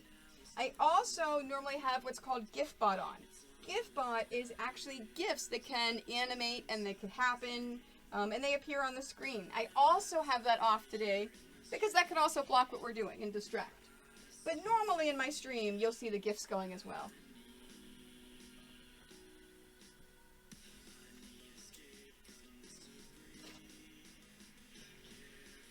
Here we are. Whoops. It goes this way, right? Yes. And to the right.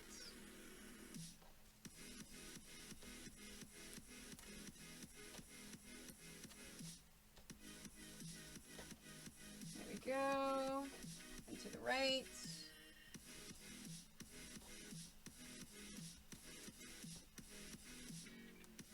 There we are. Perfect. Okay. All right, let's fix our Be Right Back screen. So let's take a 15-minute break. So it is now 2:29. So if you're watching on YouTube, you can fast forward 15 minutes. We are just going to take a quick stretch break. We could take a restroom break. Let the dogs out if they need to go out. I think the cat's okay. The cat's kind of zonked. Cat's asleep. So I don't think she needs to go up. Oh, wait. Nope. She woke up. So I'm going to be playing with my Be Right Back screen first. Getting the new video in there. And then, yeah. Oh, no. Marley's definitely... Oh, wait. Oh, I said his name. He opened his eyes. So you'll see that. And then you'll actually start seeing it play. So, I shall return with a snack and stretching shortly. So, let's fix this screen. What did you do? Oh. Alright, we've got that. And yes, I know, I still have the sound on. That way I can talk to you while I'm doing it. So, we are going to change this to... There, that one. Okay. And let's bring this down. And I'm going to cut. I am a professional video game comic book. There you go. I'm going to mute that so you don't hear that sound and you don't hear it repeated. And we're going to do this. so you don't see all of that. You just get the basic stuff.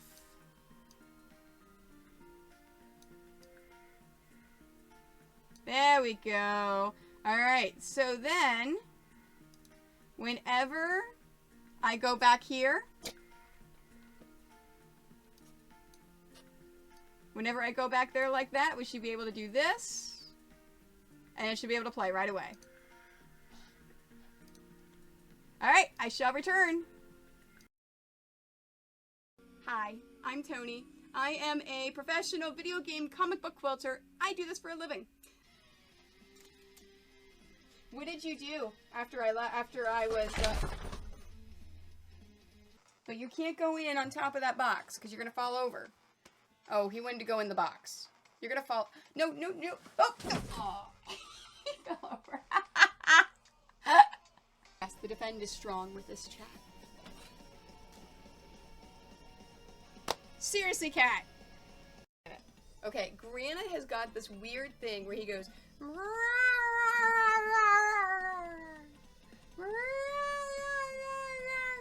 and then throws up everywhere.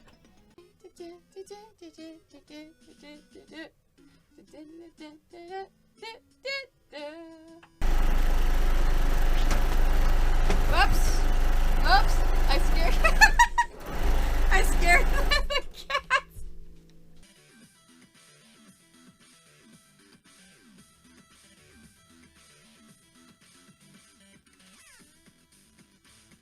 What do you think you're doing? Oh, stupid mother.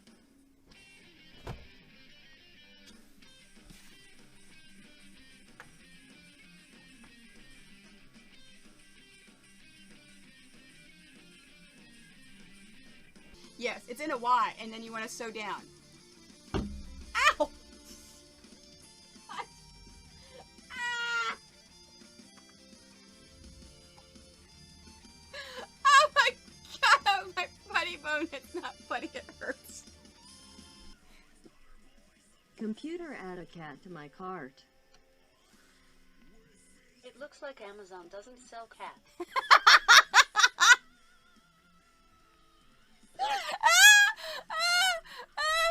Oh my god, that's funny. I will dance.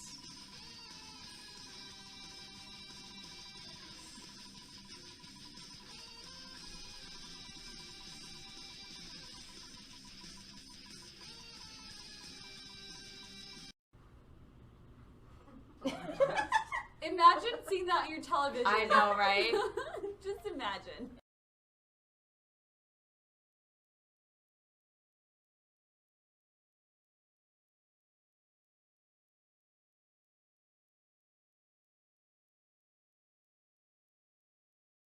Hi, I'm Tony. I am a professional video game comic book quilter. I do this for a living. What did you do after I was,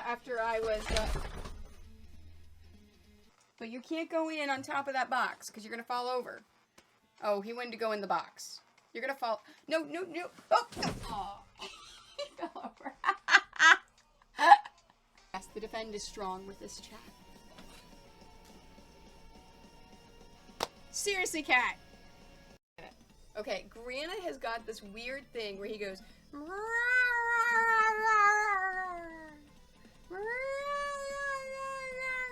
and then throws up everywhere.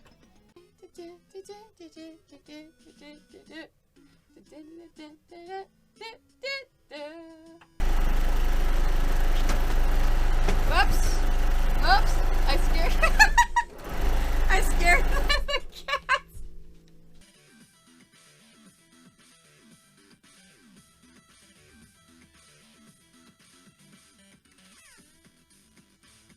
What do you think you're doing?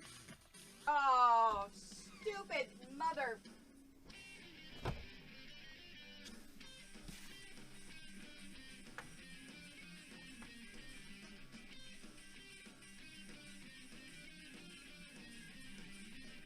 Yes, it's in a Y, and then you want to sew down. Ow!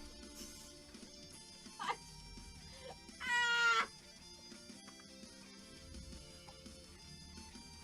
Oh my god, oh my funny Computer, add a cat to my cart. It looks like Amazon doesn't sell cats.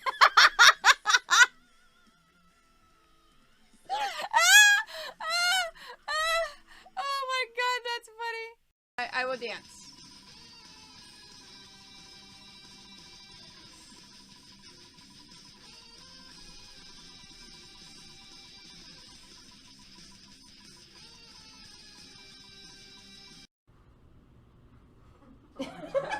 Imagine seeing that on your television. I know, right?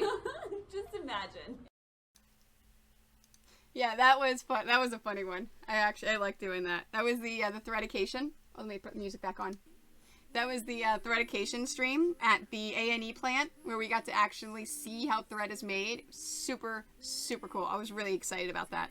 I downloaded it. I have it ready. I should be able to upload it to my YouTube tomorrow.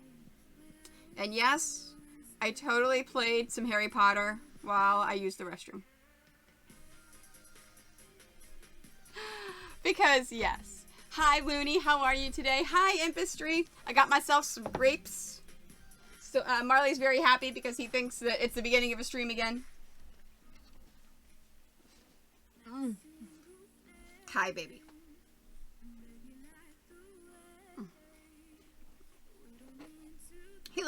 He slowly forces his head back. Like, come on, mommy. Come on, hold me like a baby, rub my chest. There we go. Is this what you wanted? Is this your favorite thing? Is this your favorite thing to be?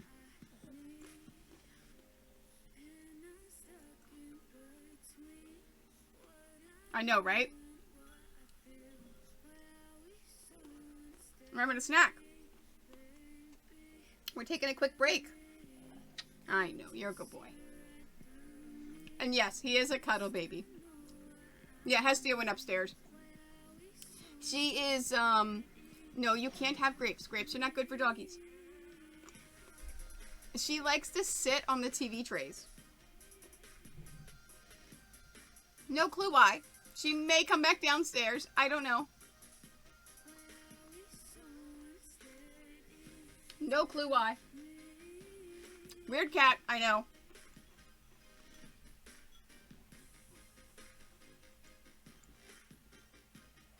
Are you my floof ball? You are my floof ball. You're my floofy floof. I know, cats. There's no rhyme or reason at all. Because cats. Congratulations, you have just followed Quilt Tony. Your taste must be exquisite. Cherno Berserker TV, thank you so much for that follow. I appreciate you. Welcome to our quilt along. Or no. Hi. You good boy?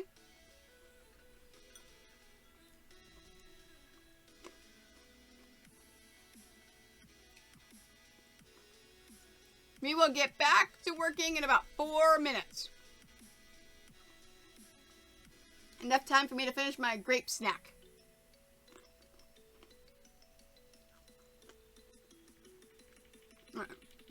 Alright, I will give babies a snack too. I will give you guys a treat. I didn't say it at this moment. Slay's like, wait, what? Hi. Hello, you said the T word. Give it to me now. You don't get this one. No, you don't. You do not get it at all.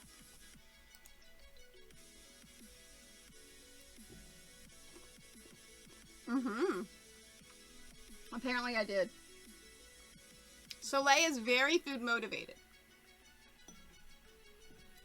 If you tell Soleil she's gonna get food, she'll do anything. Right, baby? You are very easy to train.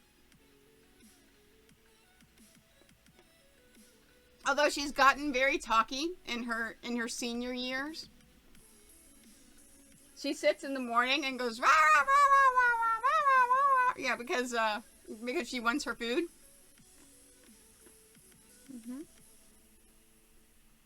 You're very good.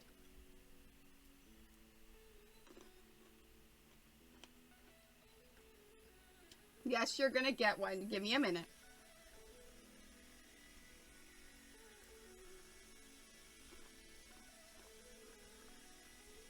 Aww. Oh, poor thing. Yeah, when I give Hestia her food, her medicine, I give it to her with some wet Friskies. She doesn't like the chunky stuff. She likes the pate.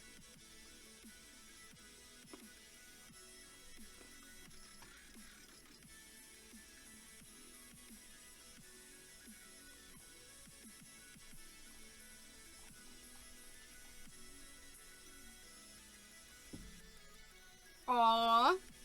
Alright, that's enough grapes for now.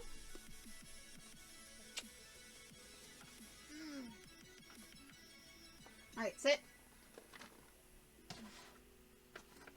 That's a good boy. Alfred, you want a treat? Are you in the mood for a treat today? Hi. Hello. Excuse me, mister. Are you in the mood for a treat? No, he's not, but doesn't want one. Surprise dog is not in the mood for a treat. He's like, no, mommy, I like laying here and I like sleeping in my bed. Leave me alone. Right, babies? You're very good. You've been so good. You deserve another one. I know, like, what's up with these picky cats, Mandy? Yeah, you go. Good job, babies. Good job. You're so good. All right, let's do some stretching quickly. So, arms up, and then twist. We've been standing or sitting. You know what? I could probably just do this in my chair, because it's just the twisting, right? As I like the back of my seat to grab it, because we don't want our backs to get stiff, especially now when we're doing our quilting and our sewing. So stretch it out. All right, you ready? Ready to get back sewing again? Let's do this. Let's do this. All right, next step. Let's do all of our sewing. So we're gonna sew each row at a time. Now you notice my hands were nowhere near here when I just did that. You always want to make sure the area around your actual sewing machine is clear. Yes, I know, right? I may get another one. I may get another one. Mommy could give me another one. You are not pushing your fabric through. You're not pulling it through. Let your feed dogs, that is the area that's right here, your feed dogs, let them take care of the fabric for you. So what I'm going to be doing, in fact, let me show you for the first row that you can see exactly what I'm doing. I'm just reaching back here and I'm picking up row number 9 and I'm bringing it forward. And then I'll show you the close-up for the next one. And let's take off our scrap piece.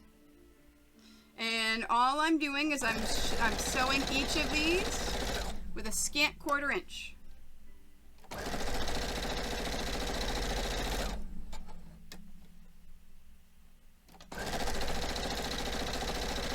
There we go.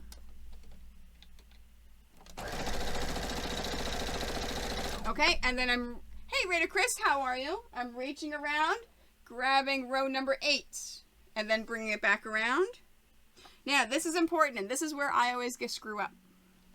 When you sew the first one of the next row, cut off the previous row and set it aside.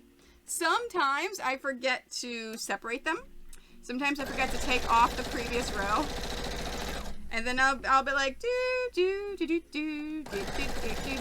I'm sewing along, just not paying attention, sewing along, and sewing, and I'm at the road, and then I turn, I'm like, oh wait, oh, that's 2 rows in there, and I gotta figure out where to separate them. So try to pay attention, try to separate them as you go. Alright, so this is my cutting gizmo from Gypsy Quilter. I'm going to now separate my chained pieces. So the whole point of this is to separate chain pieces. So I'm going to take this. I'm doing fantastic, Red Chris. Thank you for asking. I'm taking this last piece, and all I'm doing is I'm separating them. So I've got the last piece first and setting it aside. Now, do as I say, not as I do. Do not sew over your pins. Sewing over your pins is a horrible, horrible habit that I have done. If at this point you have taken your pins out while you've sewn, all you're doing is taking the front and setting it down. If you've done the horrible, horrible thing that I have done, you take your pins out while you're doing it. But if you have taken your pins out when you were supposed to take your pins out, just flip them in the different order. And then I'm taking this whole stack now, and I'm going back and I'm setting it down in the row 9 place. And then reaching over, grabbing the next row, bringing it forward. Any questions on keeping the rows, whoops, wrong one, sorry, on keeping the rows set? There we go. Separate it, set it aside. Yes, that was the lonely little piece. Remember, the lonely little piece that is not connected. I am only sewing the pieces that have been pinned to each other. Remember I said we're setting those aside for now. It'll get incorporated in eventually.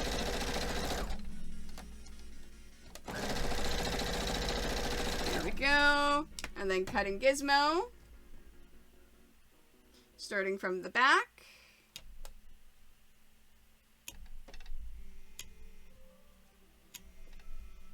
And then setting this aside. Now I'm taking these pins out and moving this forward.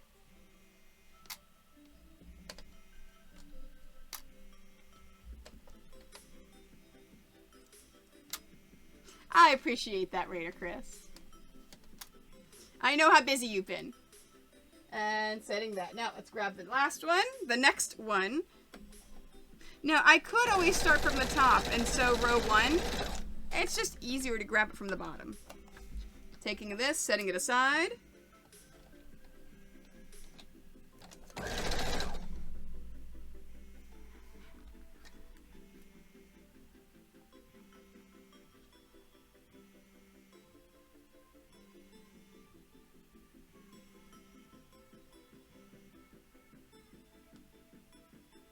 Sorry.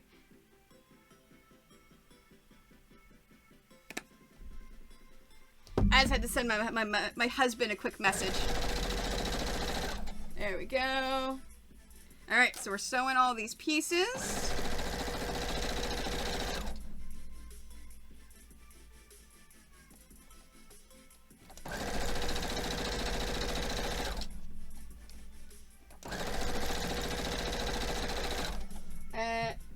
Oh, okay, no. Okay, that threw me off because I had to send the message. Okay, so I've got these pieces right here. So let's separate them. So back first, using our cutting gizmo, setting that aside, and then moving it forward. Taking out the pins.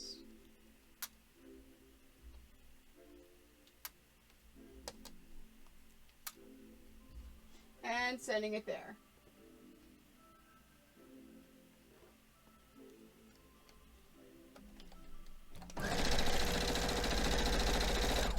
There we are.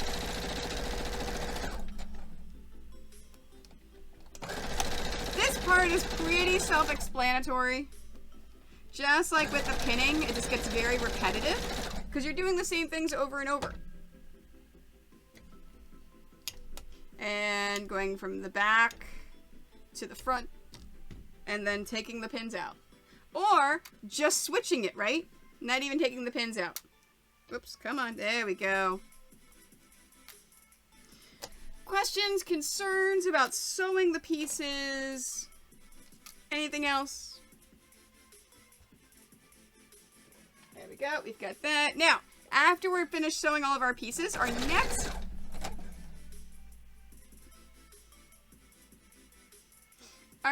step is going to be iron them once I can actually get them done. Now, this sewing machine I'm using right now is a very, very, very inexpensive sewing machine.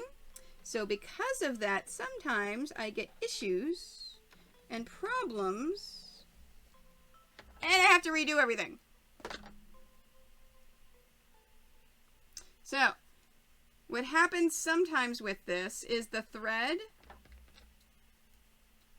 comes undone, and it actually loops back in on itself and causes problems. So, in that case, all you have to do is just trim it. There we go.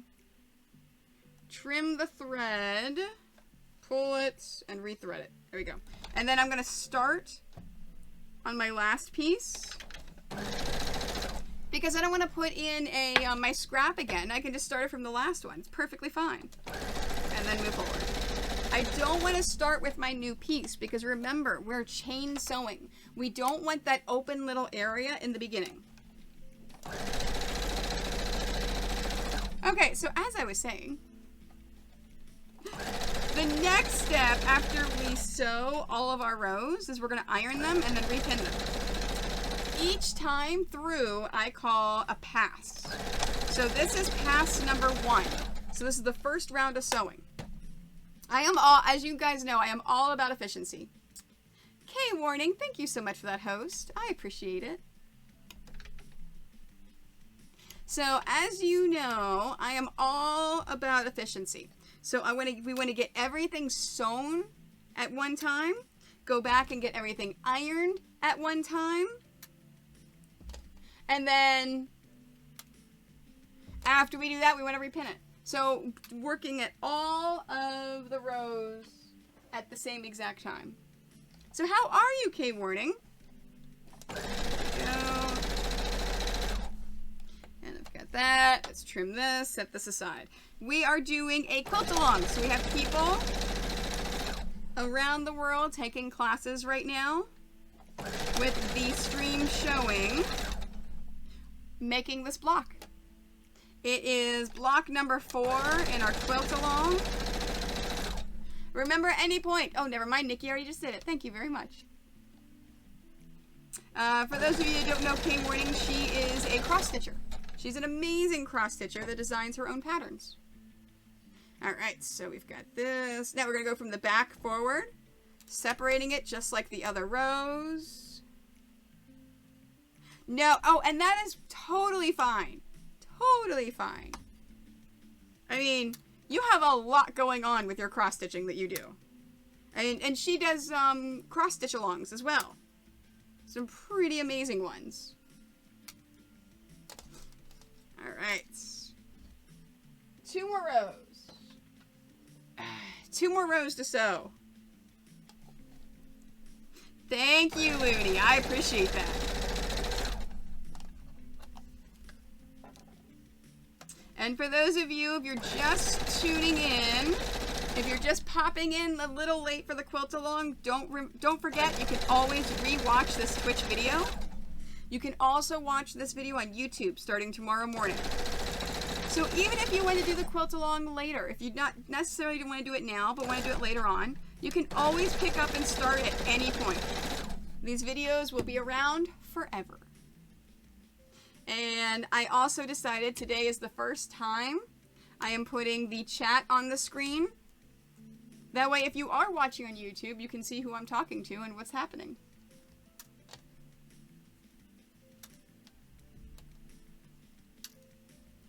There we go. Last one.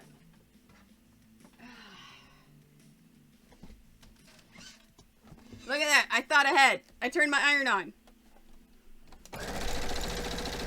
I was like, wait, next step is ironing. Maybe I should turn the iron back on again. Because the nice thing, whoops. The nice thing about good irons is they have the automatic shutoffs. And the Aliso's no different. It's got an automatic shutoff on it to prevent any issues. You just have to touch it and it turns on.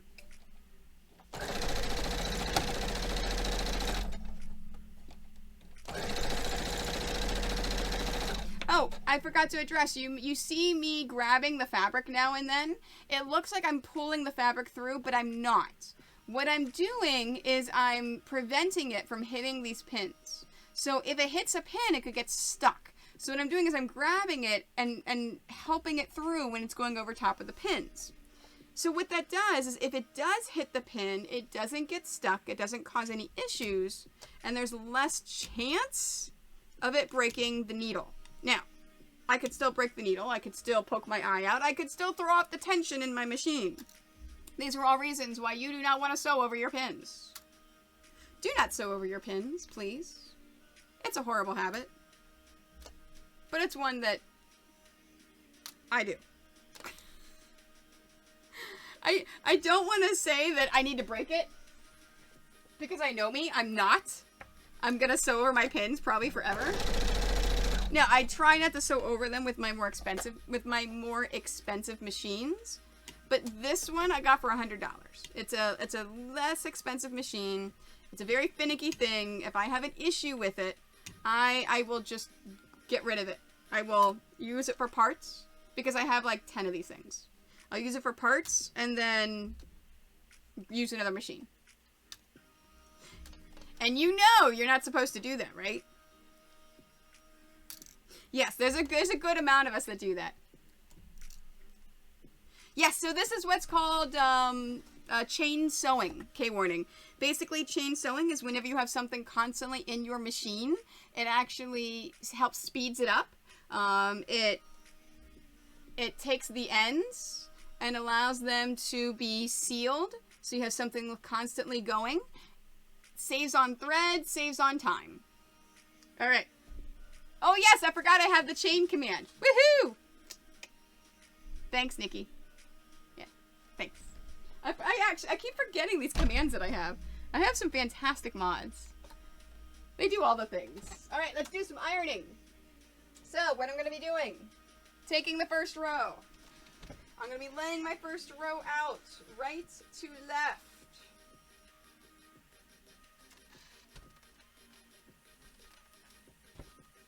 And then, ironing it towards the top. Soleil. No. I think she sees a squirrel out back. Soleil, no. No. Hey. There we go. Now, after I sew that, I'm going to pick it up from the left to the right. Soleil! Yes, this is probably a squirrel out there.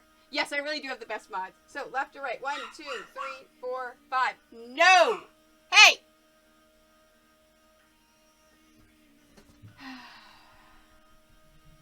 Now, and then I'm going to lay it out. 1, 2, 3, 4, 5. I'm making sure that these are correct. I did not flip any pieces. I didn't move any pieces. I sewed them all correctly. No! She gets very upset when there's squirrels in the yard. Seriously. Alright, so I have an odd number of pieces. So what this means is I need to leave, or skip any pieces like I did yesterday. So what this means is I need to leave a piece out. Alright? Now, remember, we have 2 rows where we have lonely little pieces at the ends. We want to make sure that we include these lonely little pieces. So in order to do that, we want to make sure that we leave the first one out, because we want everything to be uniform. We want all these rows to be the same for the pieces that we leave out. So we're leaving out the first piece, and then arrow goes to the right, so I'm taking it right over left, pinning it in place. She's being very insistent on that squirrel, isn't she? I asked if she wanted to go out when I took my break, and she said no. And set that aside. Right over left. And this is what's called the second pass. It's the second time through that I'm pinning my pieces. Okay, now let's take the next row.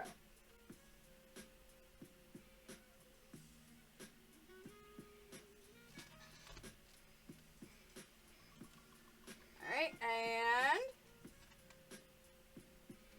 Congratulations, Ironing. you have just followed Quilt Tony. Your taste must be exquisite. Oh, Rafferty FL, thank you so much for that follow. I appreciate you. There you are. Perfect. Alright, so left to right. 1, 2, 3, 4, 5. Oh, look! My lonely little piece makes 6. Alright, in this case, our seams go to the left, so I need to make sure my seams go to the left. Okay, now let's lay this all out. 1, 2, 3, 4, 5, 6. And that looks right to me. There is a squirrel out there, Jose. She wants to go chase the squirrel. Alright, so arrow goes to the left, so I'm picking my left piece over my right piece. And pinning it into place.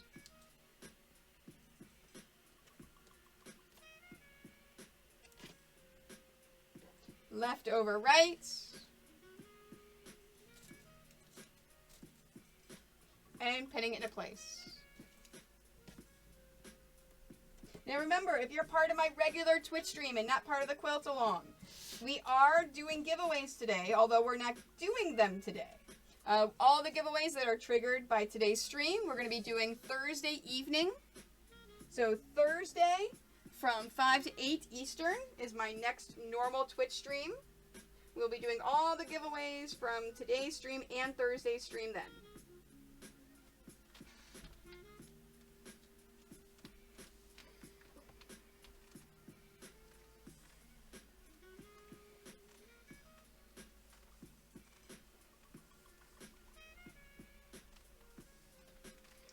Go. 1, 2, 3, 4, 5. In this case, the seams go to the right. Now, we have an odd number. 1, 2, 3, 4, 5. We have an odd number of pieces. So remember, we want to keep this first piece out. Leave the first piece, sew the other 4 together. So seams go to the right. So I'm picking up right over left and pinning it.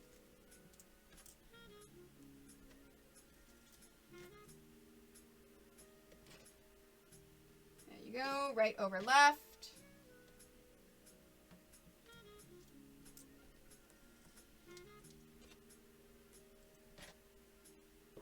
Okay, row number 4.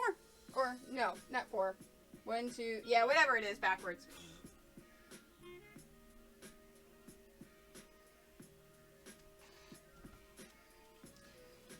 Now, most of these rows are going to have 5 pieces. And that's because, remember, in this block, in the coins block, there's a lot of repeating.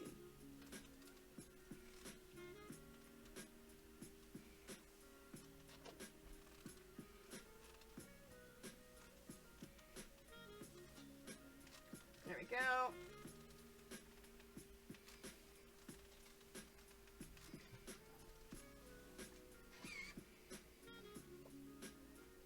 So with the 5, this is 1, 2, 3 to the left. 1, 2, 3, 4, 5. That looks good.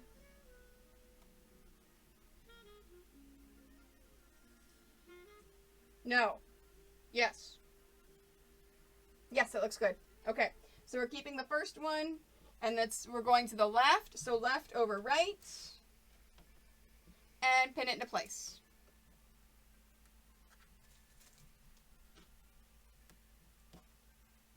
Left over right, and pin it into place.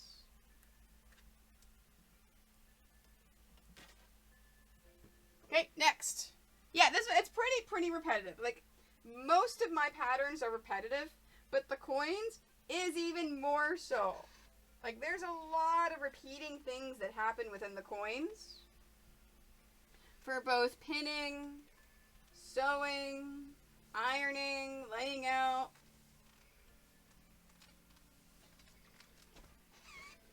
If you are looking for an easy first project, 1, 2, 3, 4, after the heart block, this would probably be it. This is probably the easiest block I have. Now, the heart is even easier. And if you haven't seen the heart block, it is a free block that I offer. All you have to do is sign up for my mailing list on my website. So 1, 2, 3, 4, 5. This is to the right. Oops, nope, I'm leaving that first one alone. I almost forgot my own rule. So leaving the first one. There we go. And I'm going to the right, so right over left.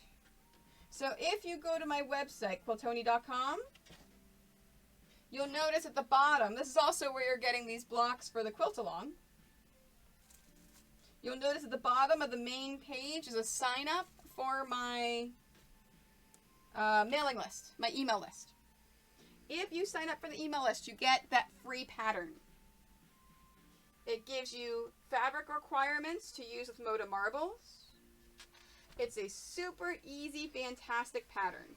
So if you're like,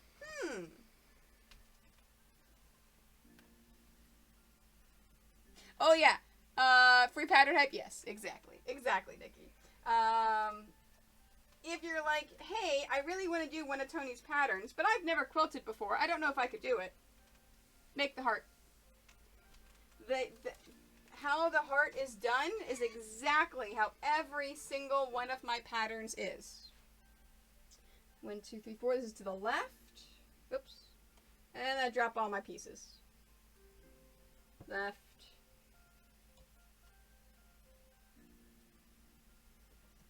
Four, 5, leaving the first one, left over right because the arrow goes to the left.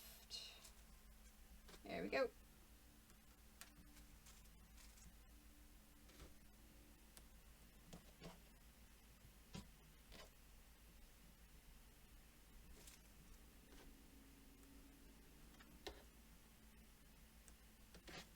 We are row number 3.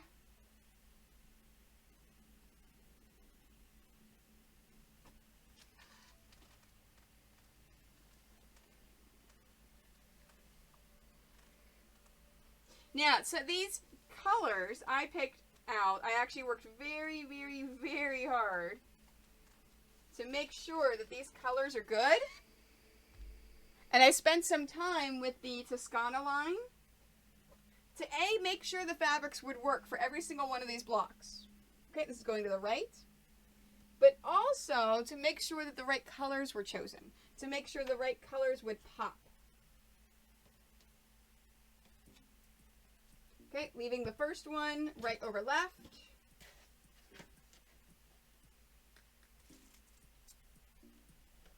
There we go.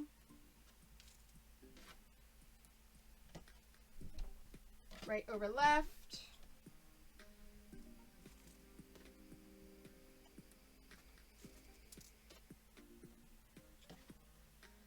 Okay, row number 2.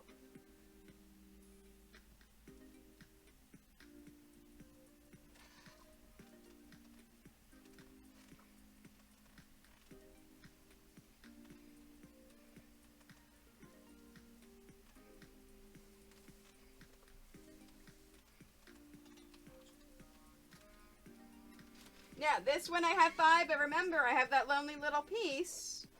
And row 2, to the left, I can pick up and I can incorporate it. So, 2, 3, 4, 5, 6. Okay, and this is to the left. Left over right. So there's no lonely little pieces being left out in row 2.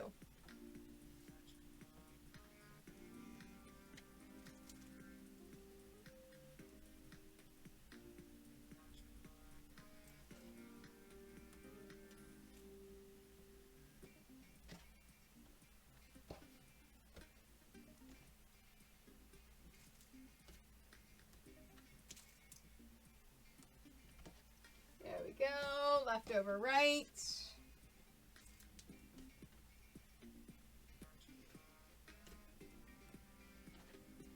There we go. And then row number 1, the last one for pass between 1 and 2. I guess this is still I guess this is the start of pass 2. So last ironing of pass 2. There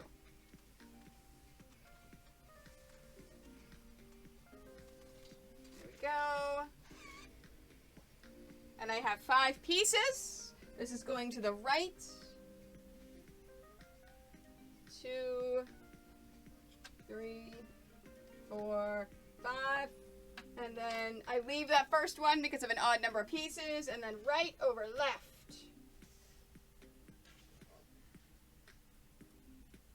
And pinning into place. Alright, any questions on ironing, pinning, laying them out? You guys are nice and quiet again. It must mean that you are busy doing things. Hi, Nick. How are you today? There we are. All right, so are we ready to sew our second pass for the coins block for the quilt along? What we want to do is take off this first one. So we're taking our first one. Oops. Yes. And sewing it. I am doing fantastic. We are doing our quilt along. We're on block number 4. This is what we're doing every single Monday for the next couple months. So I actually have people from around the world joining us right now, all in classrooms, making this block with us. All right, so our row 8, because I'm going backwards. I started with 9, now this is 8. There we go. Now, I'm going to cheat a little bit right here. So we're going to cut this, but I'm also going to bring this out and cut it here. I'm not going to use my cutting gizmo, my Gypsy Quilter cutting gizmo, because it's only 2 pieces. I had the scissors in my hand. I may as well just cut it. Right? Makes it easy that way. There we go. 1, 2, 3. So, because I've already cut it, all I'm going to do is grab this first one, take the pins out, unless you did what you were supposed to and take your pins out while you're sewing it. In that case, you're just setting it down. All right, let's switch it. So this goes to the row 9 position, grabbing the next set above it.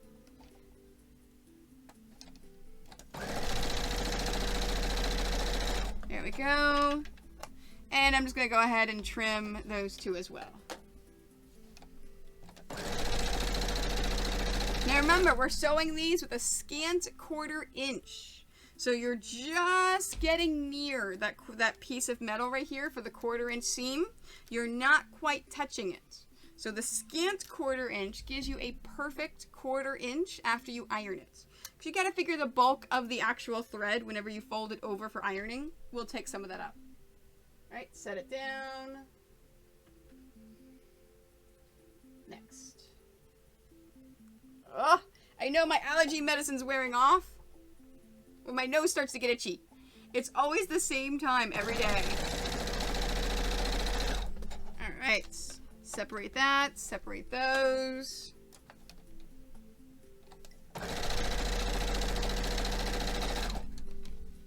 Yeah. Seriously, and I don't want to scratch and touch my nose. There we go.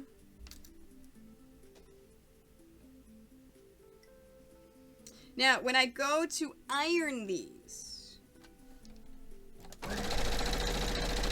it will be a little different than the previous pass because every single one of these rows, we're only going to have 3 pieces left.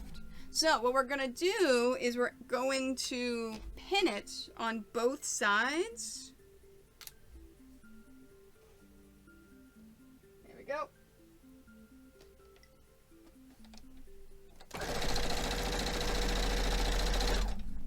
And there.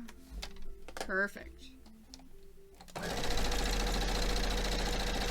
There we go.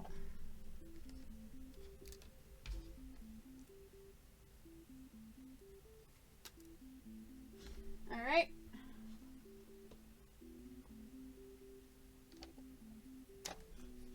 And this can get boring because this is all it is a back and forth. This is the easiest block in the entire quilt. But it's also the most boring. There's not a lot of change. As you'll see when we are assembling the actual rows together, there's a couple that look the same. Well, that really are the same. So you have to be careful with that. Don't get complacent and don't think, oh, this is easy because, you know, it's something I can, you know, because I know how to do this. No, you can easily flip pieces and put things in the wrong order if it's this easy. Trust me. I do it all the time. I am the queen of messing up my own patterns.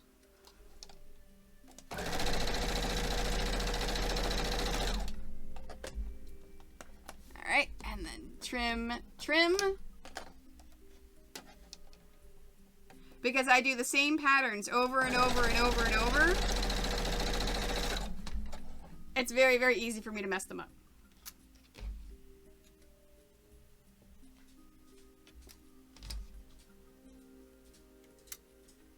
There we go. And this is our last row, so we're going to take our scrap fabric, put our scrap fabric in. And separate those last two. Come on. There we go. Alright, ready to iron it.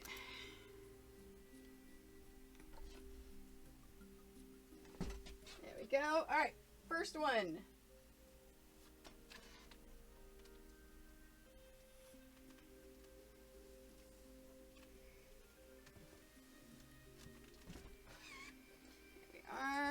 Move that over.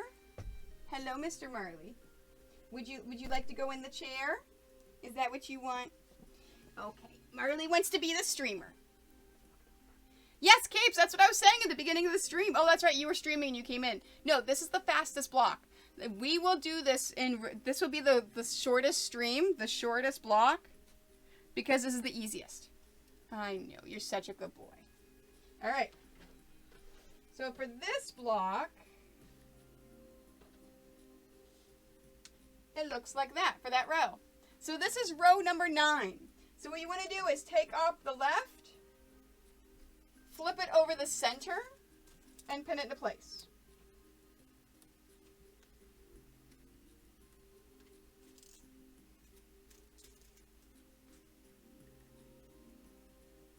Okay, you want to take the right one, flip it over the center, and pin it into place. So this is what we're going to be doing. Because every single one of these rows has 3 pieces, we are going to be efficient and do both of the seams at the same pass. So for this quilt, for this block, for a lot of the blocks you're doing 4 passes. This is probably the only block you're doing 3, and that's it. Just the 3. All right, let's do the next.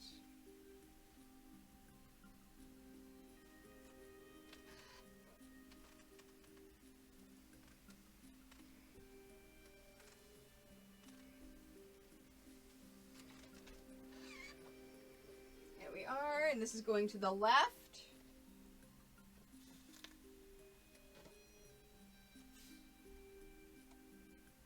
Yep, that's good. So the left over the center.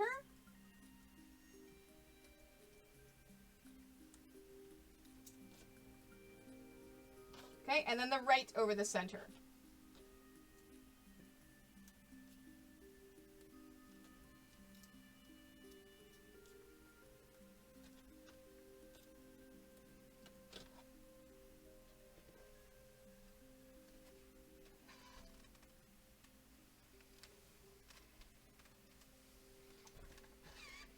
All right, now this is the start of the rows that all kind of look the same. So you need to be careful. 1, 2, 3. This is to the right.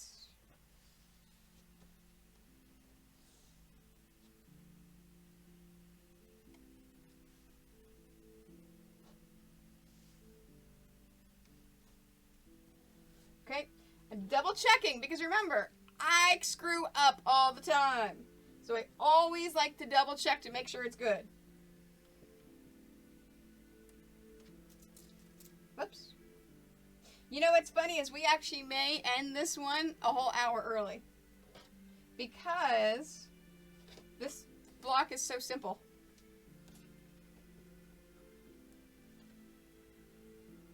Are there any questions, concerns, issues, anything at all that anyone's having?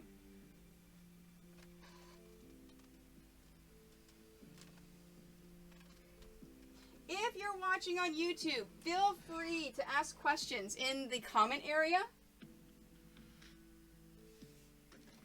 Because I do get those notifications and I can definitely answer those questions. Okay, this to the left. Just because you're not joining us live doesn't mean you can't ask questions. You can also join our Facebook group. If you go to my page on Facebook for Quiltoni, facebook.com/Quiltoni, you go under the groups, you'll see the group for the Retro Gaming Quilt Along. You can always ask your questions in there, even if the quilt along's done. I'm going to keep the group up.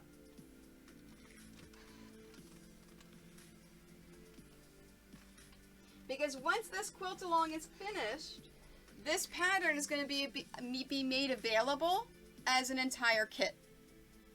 1, 2, 3, 4, 5. This is to the right.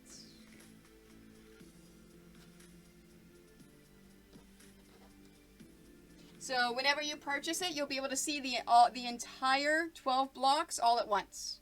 Yes, exactly. We love seeing pictures of the blocks. So if you're making these blocks, please, please, please go post pictures in the Facebook group. I love seeing them.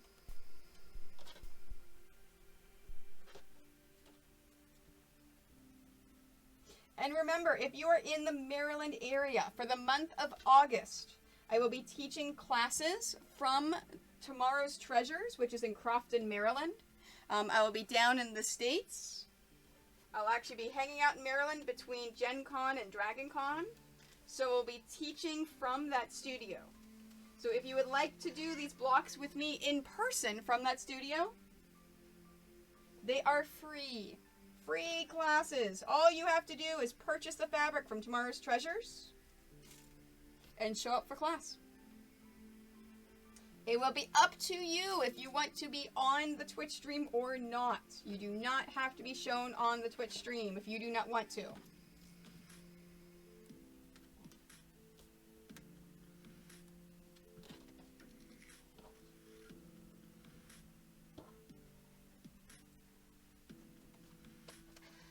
And remember, if you were ever in the Maryland area, please stop by and say hi to Tomorrow's Treasures.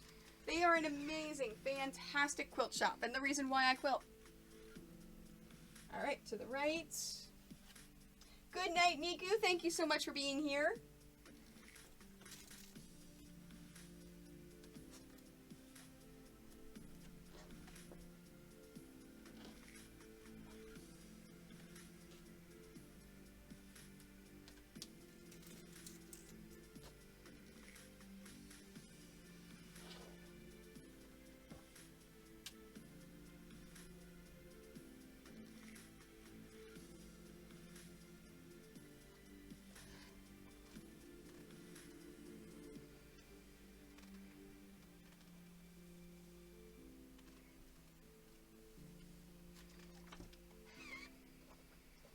Go, and this is to the left.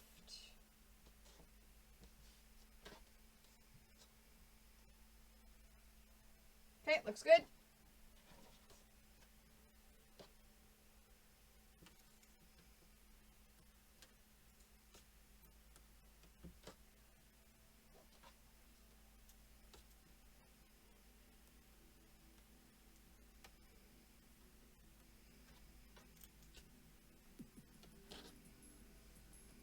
And last but not least,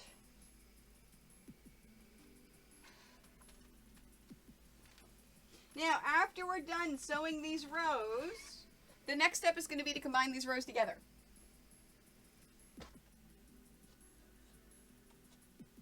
There we this is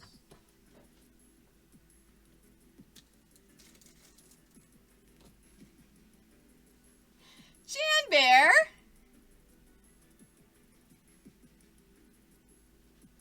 I like how Jan Bear comes in and says hi. Doesn't say anything the entire stream because he's pedal to the metal making his block.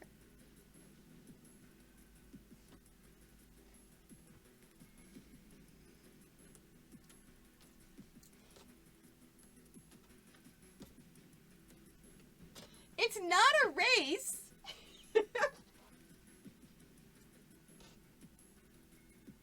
So did you... Wait, it's Jose. Does that mean that, are you saying that for Jan Bear, or are you also done, Jose? Alright, so now I'm going to group these up. So, we're going to group them up into groups of 2 with one lonely little row left. And then this way, I can sew these together because I'm going to be sewing these rows together. Oh, for Jan Bear. Okay, I thought you were also saying that you were done. Wouldn't surprise me. I'm purposely slowing down so that I can teach all the steps. Alright, I'm gonna have to go into the Facebook group whenever I finish the stream and take a look at it. Alright, so as you see, what I'm doing is I'm trimming this end here. And I'm flipping it around. And then sewing the other side. And then I'm going to reach back here, grab the next set. Okay? So one side. And I'm going to separate those. Take these pins out. If you didn't take the pins out while you were sewing like you're supposed to. Marley. Stay over here. I don't want you peeing over there. Stay over here or go upstairs. You have a pee pad upstairs. And then I'm going to take these and just set them aside behind me. Yeah, poor Marley. Oh, and then take your second piece. Let me finish describing what you do first. Trim the first. Spin it around. Sew the other side.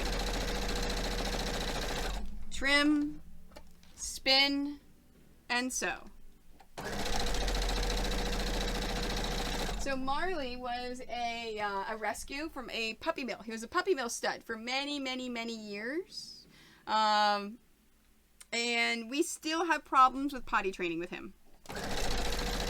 Because there's carpet down here, he likes to try to pee on it. So I have to keep an eye on him. And in the kitchen, we keep puppy pads for him. So if we can't get him out right away when he needs to go, he's got the puppy pads he can pee on. Alright, he's just laying down right there. There we are. There we are. Trim, spin. And trim and spin. Oops, there we go. There we go. The next 2 rows.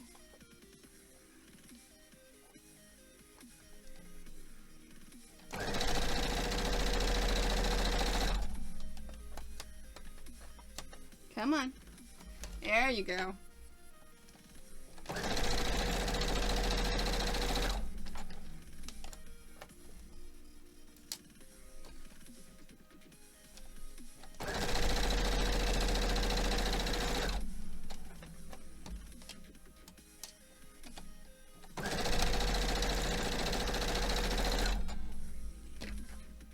And that time I actually finished sewing before I picked these up and pulled the pins out.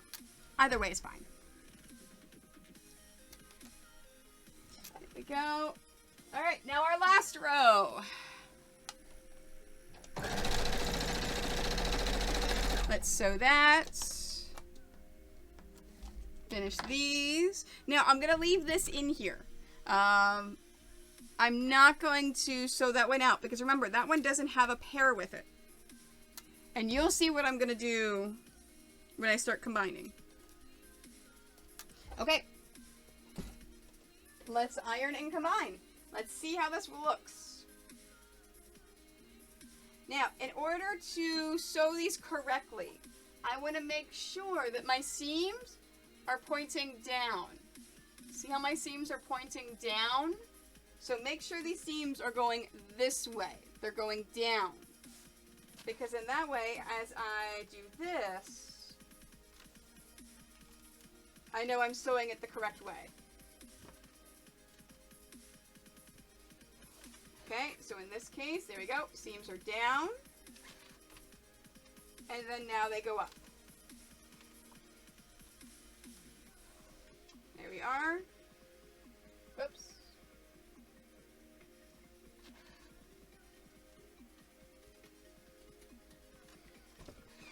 That one somehow went down. There we are. Now it's good. Alright, let's see if this is correct.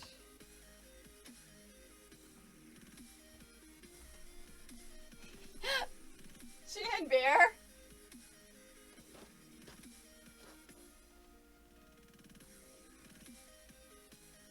Uh-oh. Oh no, okay, it goes this way. Whew, I thought I did it wrong. No, I had this row upside down. There we are. This goes to the right, this goes to the left. There we are, and those two rows are right. Alright, so I'm going to take this bottom row, I'm going to flip it up. And let's pin it.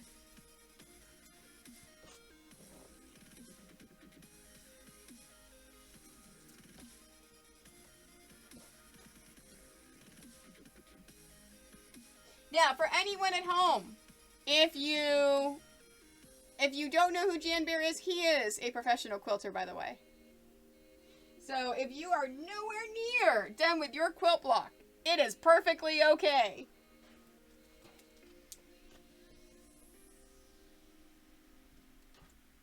There we are.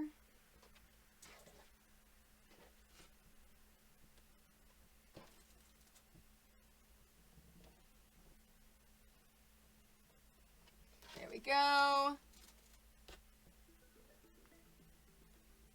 Now, for those of you watching on YouTube, if you want to see what his quilt block looks like, you'll have to join the Facebook group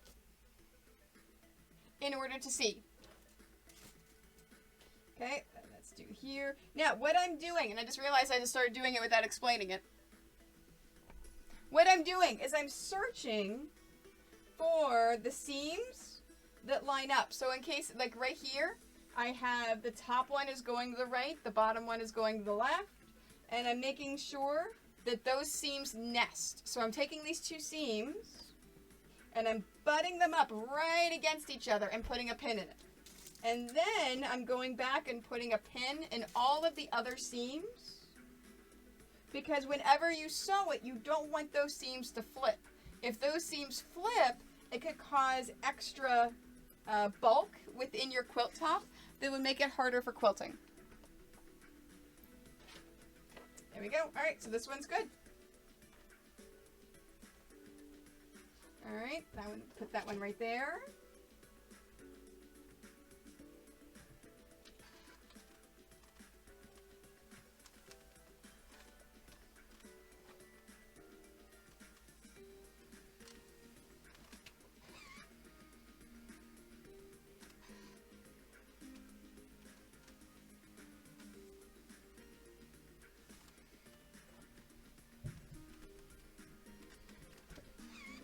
There you are. And now this one goes to the right. This one goes to the left.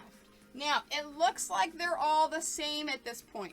It is super easy to mess this up. This is the way to remember it as you're laying these rows out. This black line that touches the light blue should always be on the right, okay? If I were to do it like this, that is wrong because they're on the left. So make sure as you're laying them out, this goes to the right, that goes to the left, and the black is on the right. Hi, Bauman. How are you today? So we're going to take this bottom one, flip it up, find where those two seams line up and put a pin in there, and then go back and pin the rest. Okay, the next one is right here next to it. I'm putting a pin in it. So finding all the seams and putting pins in them after you make sure that they nest. Make sure that they nest together, because that's how you get your perfect points. There you go. Perfect.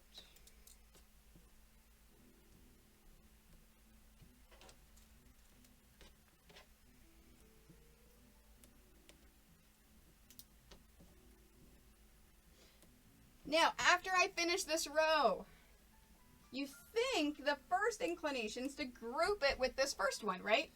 Well, remember, we have a lonely little one all by itself. It's in the machine right now. So, and we have 1, 2, 3, 4, 5, 6, 7 rows, or 7 groups of 14 rows. So this one is going to get left out. Just like when we were laying out our pieces, remember the second pass, we left the first one out? This is now our first one.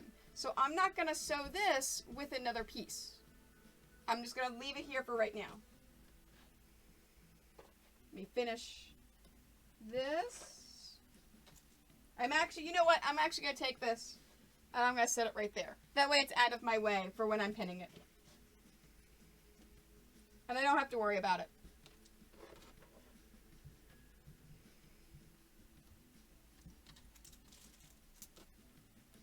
There you are. So in this case, I'm actually going to set it here, but next to it. I'm not going to group it together. All right, let's go ahead and iron these.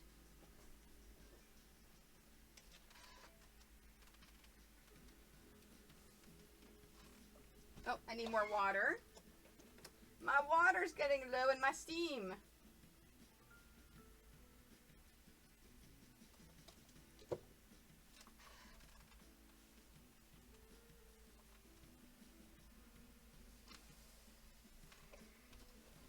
Go. All right, and this one is to the right.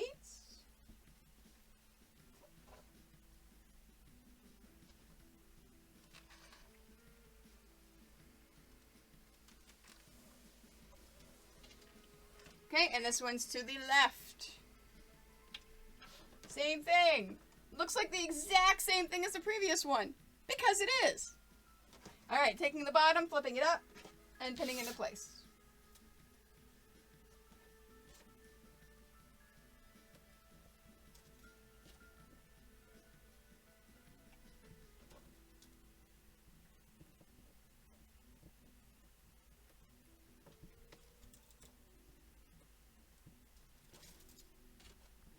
So, any questions on the rows? Any questions on ironing or assembling the rows together? Or, hey Tony, this is the 4th one. We've got this by now. We understand, and this one's really simple.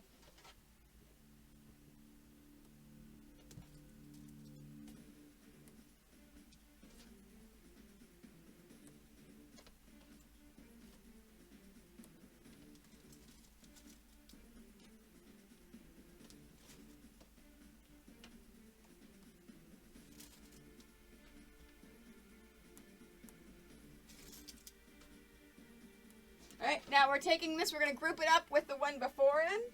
So, I'm going to set this right here.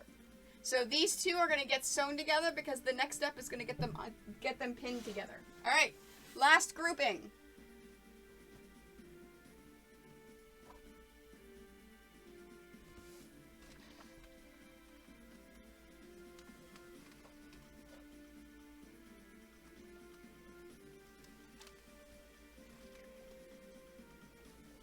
Hello, Miss Hestia.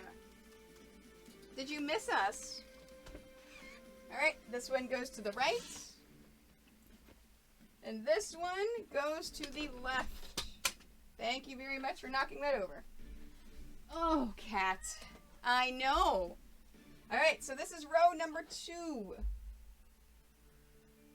This row always throws me off because I think I've done something wrong because the tops here the dark golds don't line up with the dark golds, but they're not supposed to.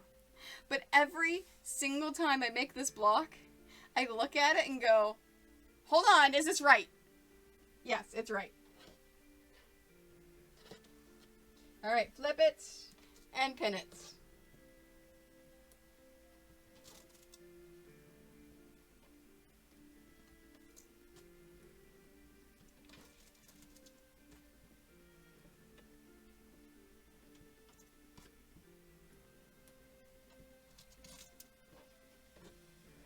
Come on, there we go. Line it up. That one was having issues.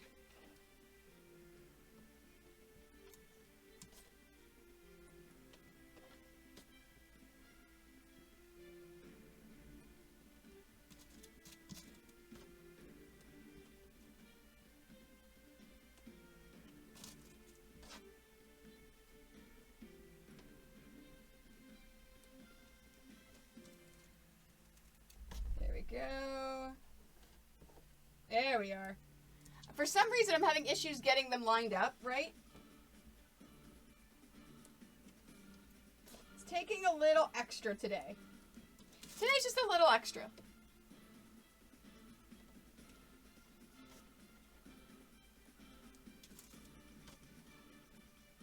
All right, and this one is going to go by itself, which you'll see why in a second. All right, so let's sew them. We're taking that center row of the two together.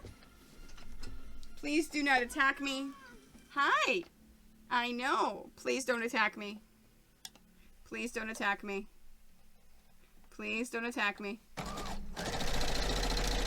All right, now I'm going to cut this.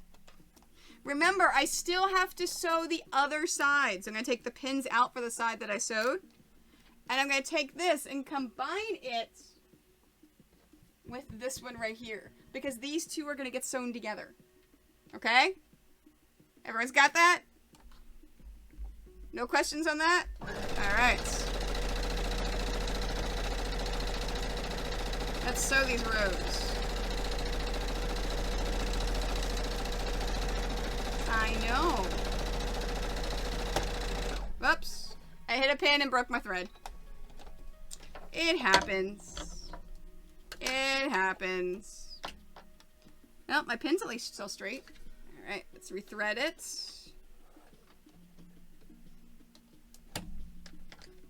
So, Jan Bear, was I right? Was this the easiest block of them all? It's really stinking easy, isn't it?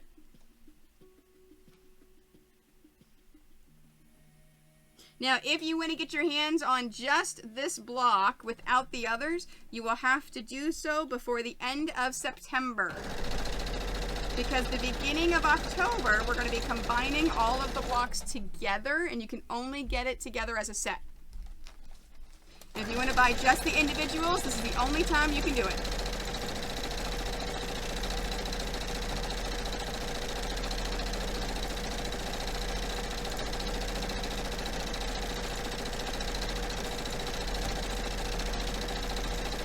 Okay, let's grab this set.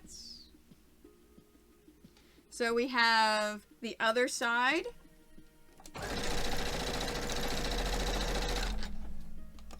Trim that, set that aside.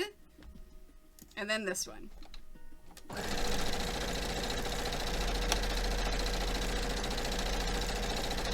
Oops. If you can prevent it, try to prevent the seams flipping. But every now and then they're gonna flip, which is what I said oops to. It's not a big deal. It's a bigger pain whenever you're doing your free motion quilting, when you're finishing your quilt off. Alright, taking the pins out.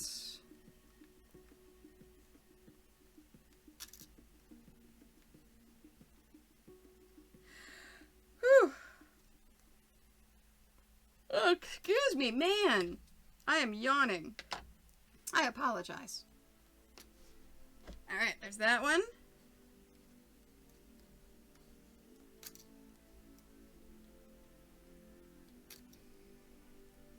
And then that one. So those two get combined together. Now, I'm going to take this piece right here. This last single piece by itself. It's not getting combined with anything yet. And I'm putting it in so I can free these. I can free these two.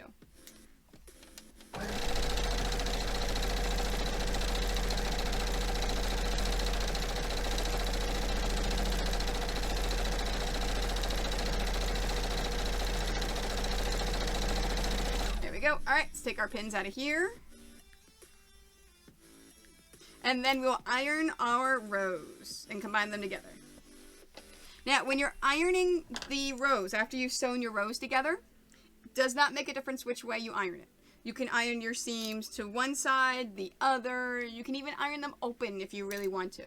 Up until now, you don't want to iron those seams open. Whoops, wrong one, sorry. I want to do that one. You don't want to iron those seams open because it's super important that they face the correct direction because that's how you nest your seams.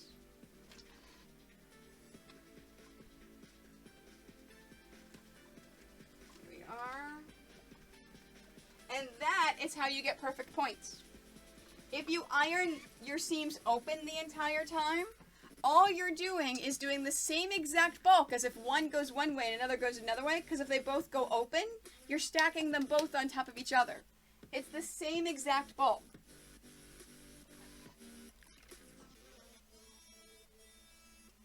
But by ironing them to the side, you're allowing your pieces to line up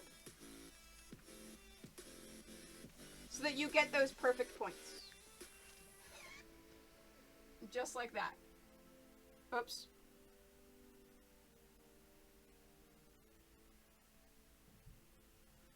Making sure you've got those. All right, so here is our top three. So that's going to go there. I'm actually going to flip that around to pin that in place. So when I was just ironing those rows, I was not paying attention to which way was up, which way was down. I was just ironing it.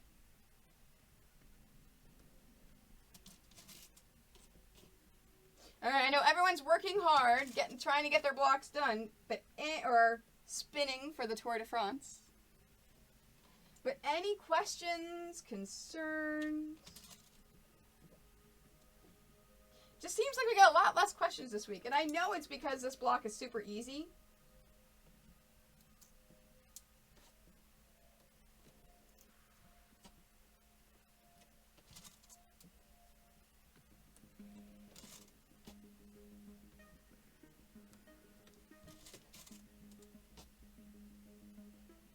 And I know I explain the same things week after week.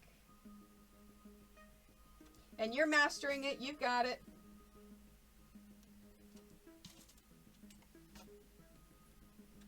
There we go.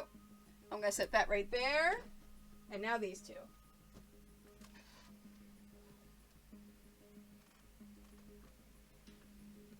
Now, if you go to iron it, if you do not have perfect points, you have two options.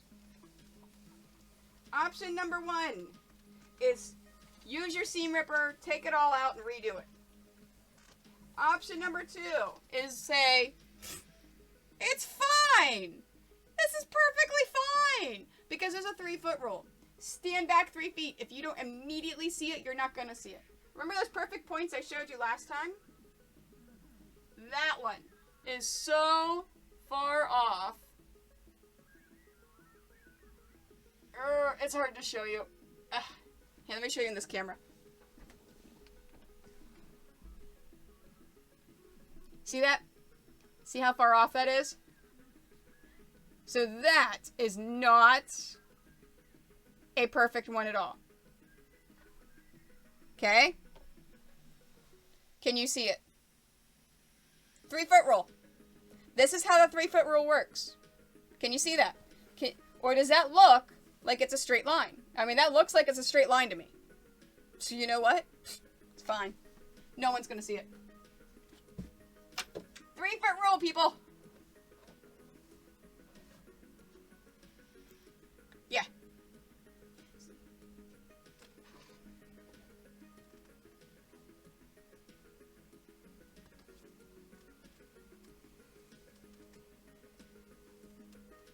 If it's not being judged If you're not entering it into a competition, it's fine. It's fine. Now, this one on the bottom, all the seams are perfect. The one on the bottom, everything lines up perfectly. The one on the top has 1, 2, 3 seams that are off. Can you tell the difference with the 3-foot rule? And that's what I mean by 3-foot rule. Because that camera technically is only about 2 feet. No, it's about 2.5 feet away. Yeah. I can't see a difference.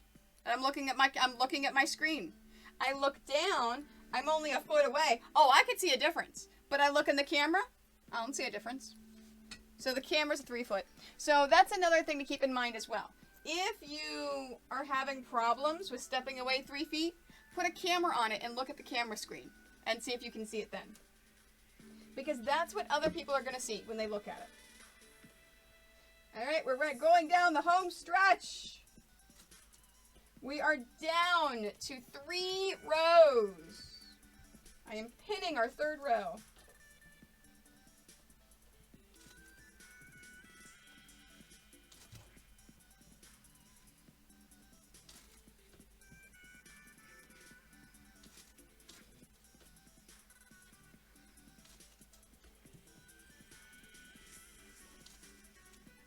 We are almost done. Nikki, if we finish way before time, which it looks like we will, you're still going to get paid for the, like, as if we went to 5 o'clock.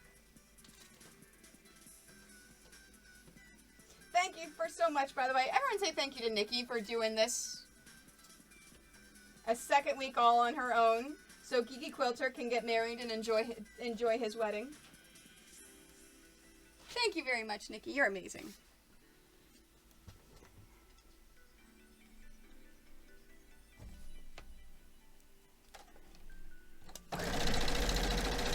Nikki on Knits is an amazing, fantastic mod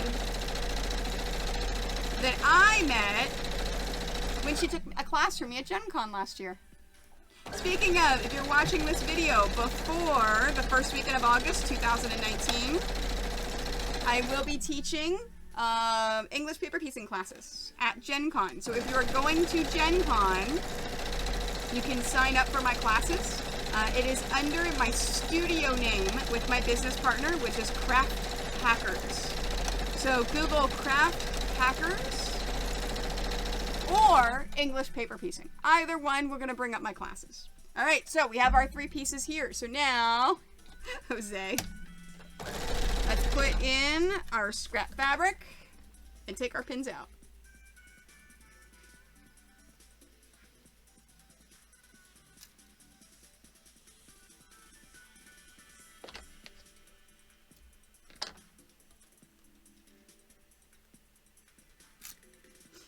Look at Nikki putting in the commands for love.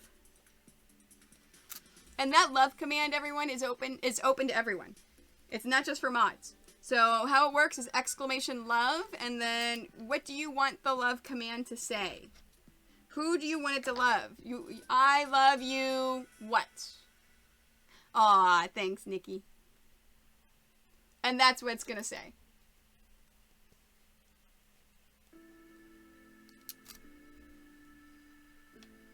All right. Last step. You love stay hydrated, bot?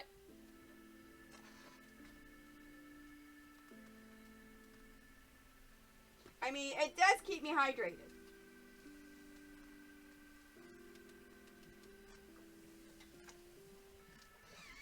All right, let's lay all of these out. Oh, this is the bottom one.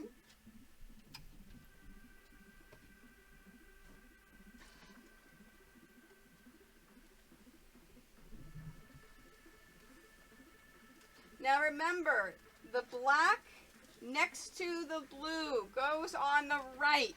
So I'm going to take this and flip it over and lay it down.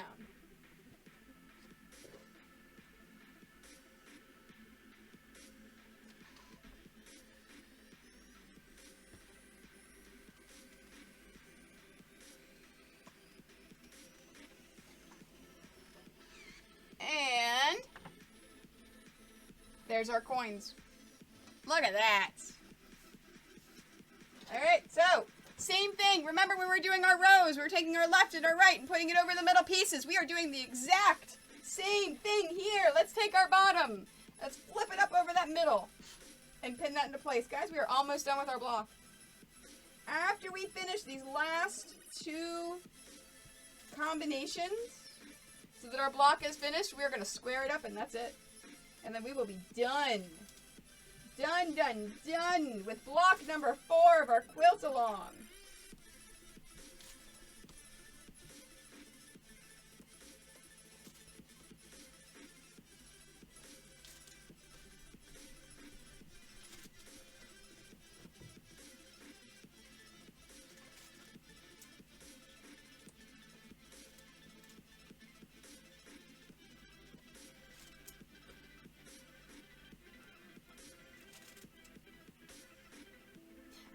Nikki, what's the command for the Martelli mat? That command, magpie, exclamation mat, is actually for my mat of holding video that's on the gift bot. It's board. Yes, thank you. Because we already had the mat, so they had to put it as something else. There we are. All right, let's flip it around to the other way. Okay, so this is the top going onto the middle, so we're flipping it up and pinning it into place.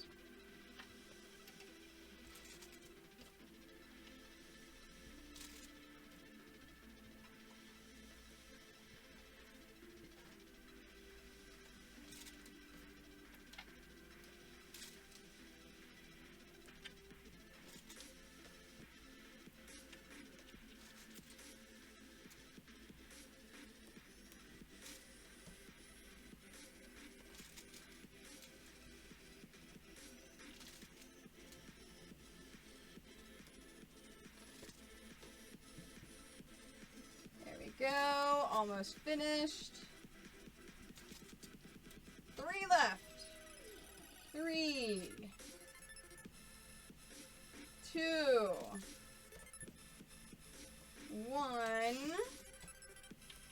Done. Alright, let's sew this. Let's sew it. Alright, so how we're going to sew this, remember we have 2 sides. Let's sew our first side. And then I want to trim this area right here. Because we need our scrap fabric free. Because that's how we're going to get to our other side.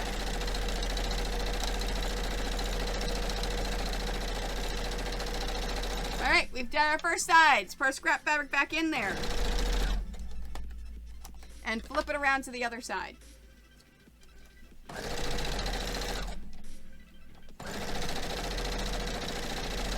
Alright, let's trim it.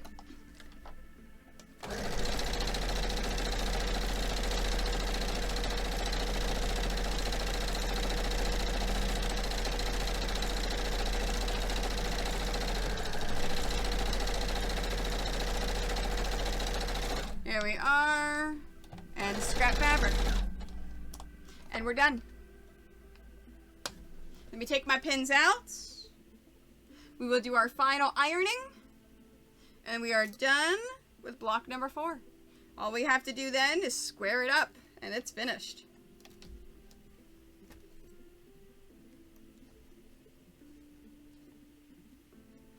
Fox Rider, I've already addressed that in this stream.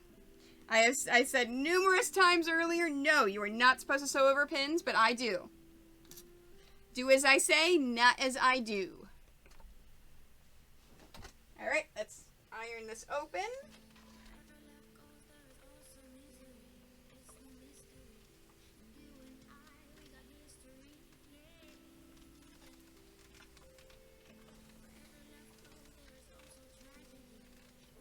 Okay, flip it around the other side.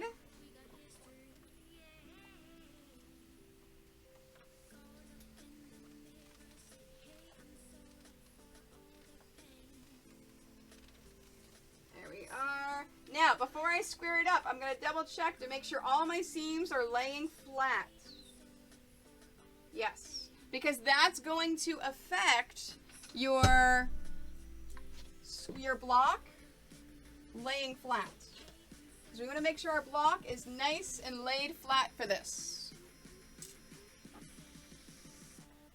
That it's okay to sew over pins as long as the stitch is on top. Ooh.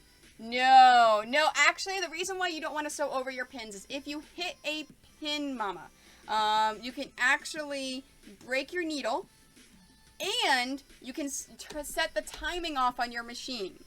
So you don't want to sew over top of your pins. If your pins are anywhere near the needle, that's what we're talking about by sewing over the pins. So you don't want to sew over. Now, I do.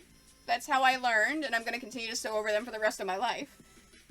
But it's one of those things where it's a bad habit. Just be prepared. You may break your needles, and you may damage your sewing machine. So keep that in mind. All right. Let's line this up. So, where is my long ruler? Nope, there it is.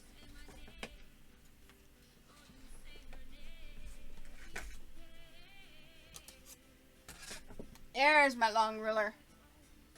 Yep, oh no, there's a lot of people that have that bad habit. It's just not a good one. All right, let's line this up. So, first off, I want to see, so we're doing what's called trimming our blocks. So we want to make sure that our blocks are 18 by 18. So this one's about 18 and a half wide. Or 18 and a half long. But 18 and a half wide. Fantastic. I did this nicely. All right, so what I want to do, because I have a large mat and it's easy. Hi, Chad. How are you?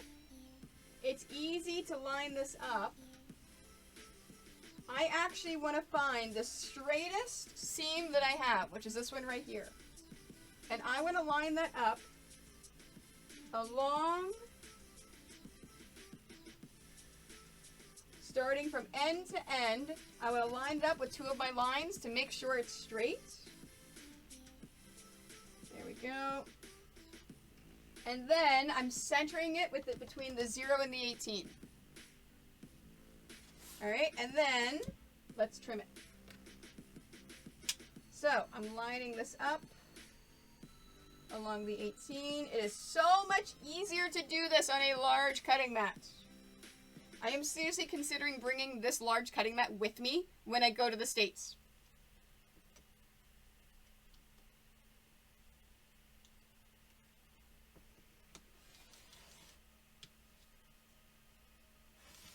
There we are. There's that side.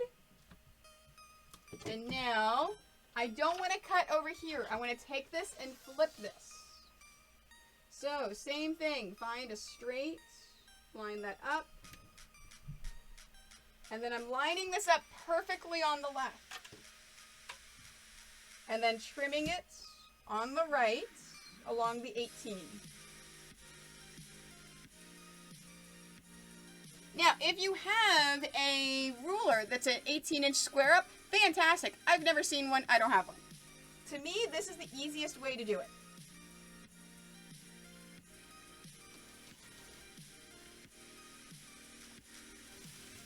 There we are. All right. So that is now 18 inches wide. So now we need to go the same exact thing. So we're going to take this. Oh, Mama. That's why you get one of these. This is a 1/4 inch seam with guide. So if it touches this piece of metal, you're sewing a straight line. It's perfect 1/4 inch. I can't say it's sew a straight line for the life of me. That's why I've got like a million of these things to make sure I always have one. All right, so now let's do it the other way. We're doing this way. Same thing. I'm gonna find. There we are. Here's perfectly straight line. Let's do it on that one. There we are. Oh, you know what? No, I can line it up along here because this. I cut that. That's straight. There we are. 18. Perfect. That's nice and straight there. All right. So now let's line this up in between the 0 and the 18. So So I'm cutting about the same amount off of both sides. Yeah, they're pretty cheap. Search on Amazon, quarter inch foot with guide. Exactly what Nikki just put in there. What kind of sewing machine do you have? Do you know if it's a low shank or a high shank?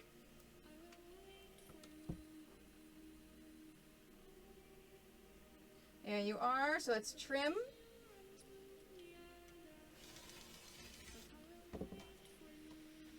There we are. And let's flip it the other way.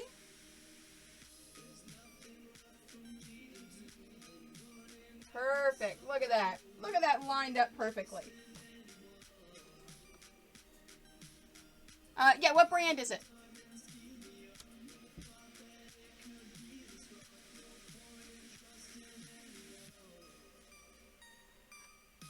Alright, and let's trim that side. Oops. Oh no, I didn't do it hard enough. There we are.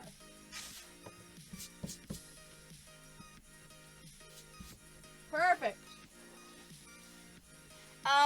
In that case, Mama, you would have to check with your local sewing store. So you need to know if you're buying new feet for the machine. Call your local sewing store. Let them know what kind of machine you have, and they can let you know if it's a high shank or a low shank. That's important because as you're searching for the 1/4 inch foot width guide, it will say it's for this kind of machine. It will say a low or a high. A low or a high, all that means, whoops, wrong one, sorry. All that means is how high this is right here. So how high this is, so how high your foot